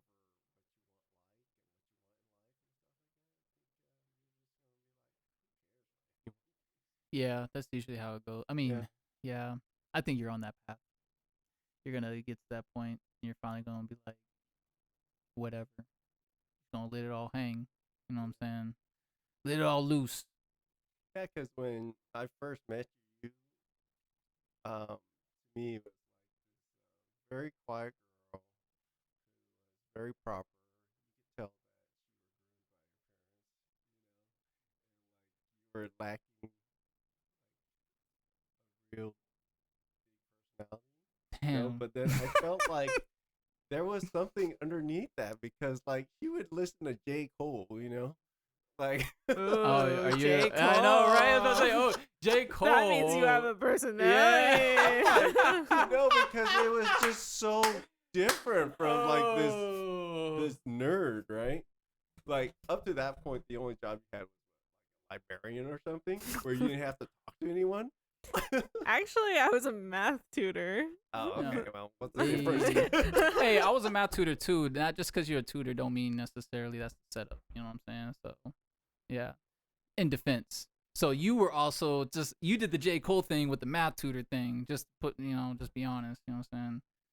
So, but yeah, like, but still, how do you feel about him? Like his assessment of that. How does that make you feel? Like outside looking in, someone like perceiving you that way. I think it does make me feel seen because I think like part of me definitely was like, people think I'm this way, but look, I listen to rap. I listen to J. Cole, the rapper that everybody listens to. I mean, she was like super conservative. Yeah. I think I was also just like shy. Like I mean, I still do have like my biases about like middle-aged Asian people because of my parents. I was like, oh, Vu, that's like my dad, so I gotta like be a good Your dad's that kid. cool? I got Yeah. No, he would have no problem. Yeah. Yeah. How'd If you? he's like me. That's actually a good. I have a good question for you because like my perception of Vu apparently is like hella contradictory to the other people I've interacted with him that have known him since the past, and my perception of Vu has been like he's really laid back. He's really like he lets things go. He's like a mindful person, like considering caring. But I'm curious to hear someone who's because you saying all these things have happened real recently with him. These changes, these things that I perceive, and so like, how did you perceive him? You just perceive him like middle-aged Asian man, or did you like what? I feel like I think like I definitely perceived Vu as like my cool dad. Aww. Yeah. It's like the dad that I mean I never had, but like I had a dad, but he doesn't talk to me though. So like Okay. I don't know. Oh dang, you and your dad don't talk like that? Well, like he's just a typical, like emotionally distant Asian father. Like Oh. You know like, what? Go home. This is your homework assignment. Go watch the Joy Luck Club. Okay? I read the book. They had hard lives. Oh. See, You now read the you're book. on Lance's thing right now. Okay. Why read a book when you can just watch a movie? Hey man, I mean, whatever, But like, yeah, that's so interesting. Like, I know what you mean, cause like I'm not saying you perceive Vu this way, you know what I'm saying? But like my stepdad, cause I have a stepdad, and he's an incredible dad. He's by all standards, he's like a good dad. Like I've known plenty of men or just people who have had stepdads. They're like, that's not my dad. You know what I'm saying? That's not even my like. I don't. That's the guy who's just fucking my mom, basically. And I've also had friends who've had dads that are just like, I don't fuck with my dad. But like my dad, I feel like is an incredible man, and I very much appreciate him. And I feel like I could talk to him about stuff. So like, I find it interesting that whenever I come across people who know their birth fathers and everything, and feel that sort of relationship with them, that sort of distance and all that.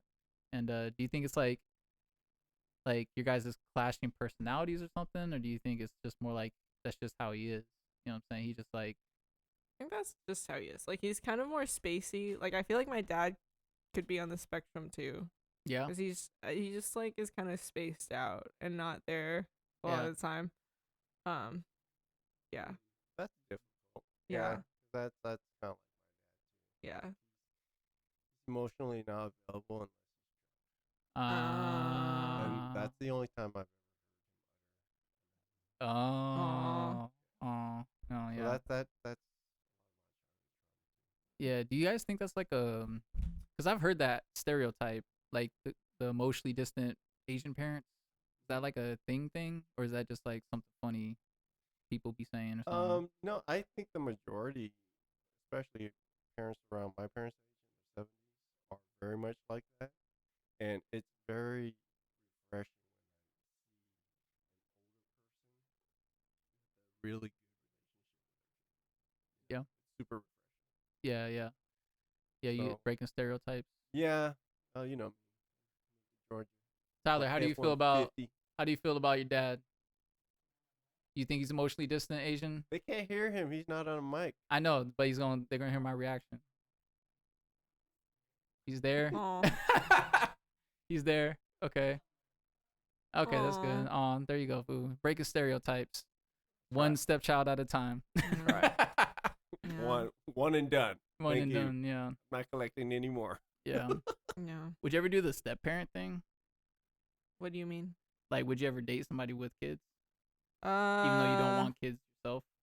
No, I don't think so. I respect that. Yeah. But It's a you tough know what? situation. Your situation will change. You'll have more time to be social. Have more time to ponder things. Yeah. So you never know, man. I didn't think I'd be where I was 10 years ago. 15 Yeah. years ago. Yeah. And when it It's so happened, true. it just felt very natural. You know, I Mm-hmm. Yeah. in my late 20s, early 30s, and product came with the package, and it just felt Yeah. My stepdad was the same way. natural. Right? It blows my mind. People like you blow my mind though, man. Cause like my pops, man, my dad met my mom with 2 kids at 19 years old, and he married her. If I was I mean, I appreciate it. He saved us from being like in a fucked up situation, but like, if I was his friend, I love you, dad, I love you, mom, and everything, but like for real, if I was my dad's friend, I'd be like, what the fuck are you doing? You know what I'm saying? Like you're 19 and like you're getting with a woman with 2 kids. You know what I mean? So I always appreciate individuals such as yourself who are like able Yeah, to do such things. You know what I'm saying? It's wild, but I mean, cause I don't know how I could do it. You know what I mean? But you're claiming sometimes life is tricky and Yep, precarious like yep. that. I mean, just like Katrina, you just can't have all the foresight. Right.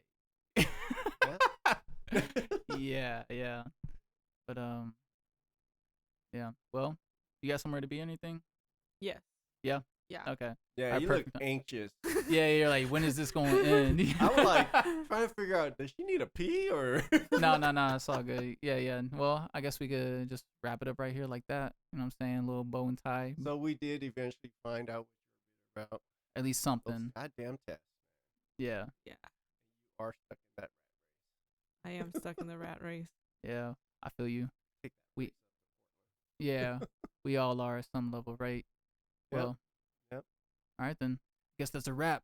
All right, Bitter Melonians, dismiss. Until next time, this is Vu, Lantz, and Evelyn, who won't be here next time, but she might be here again sometime. Who knows? Maybe in 2 years Maybe 2 years. Yeah.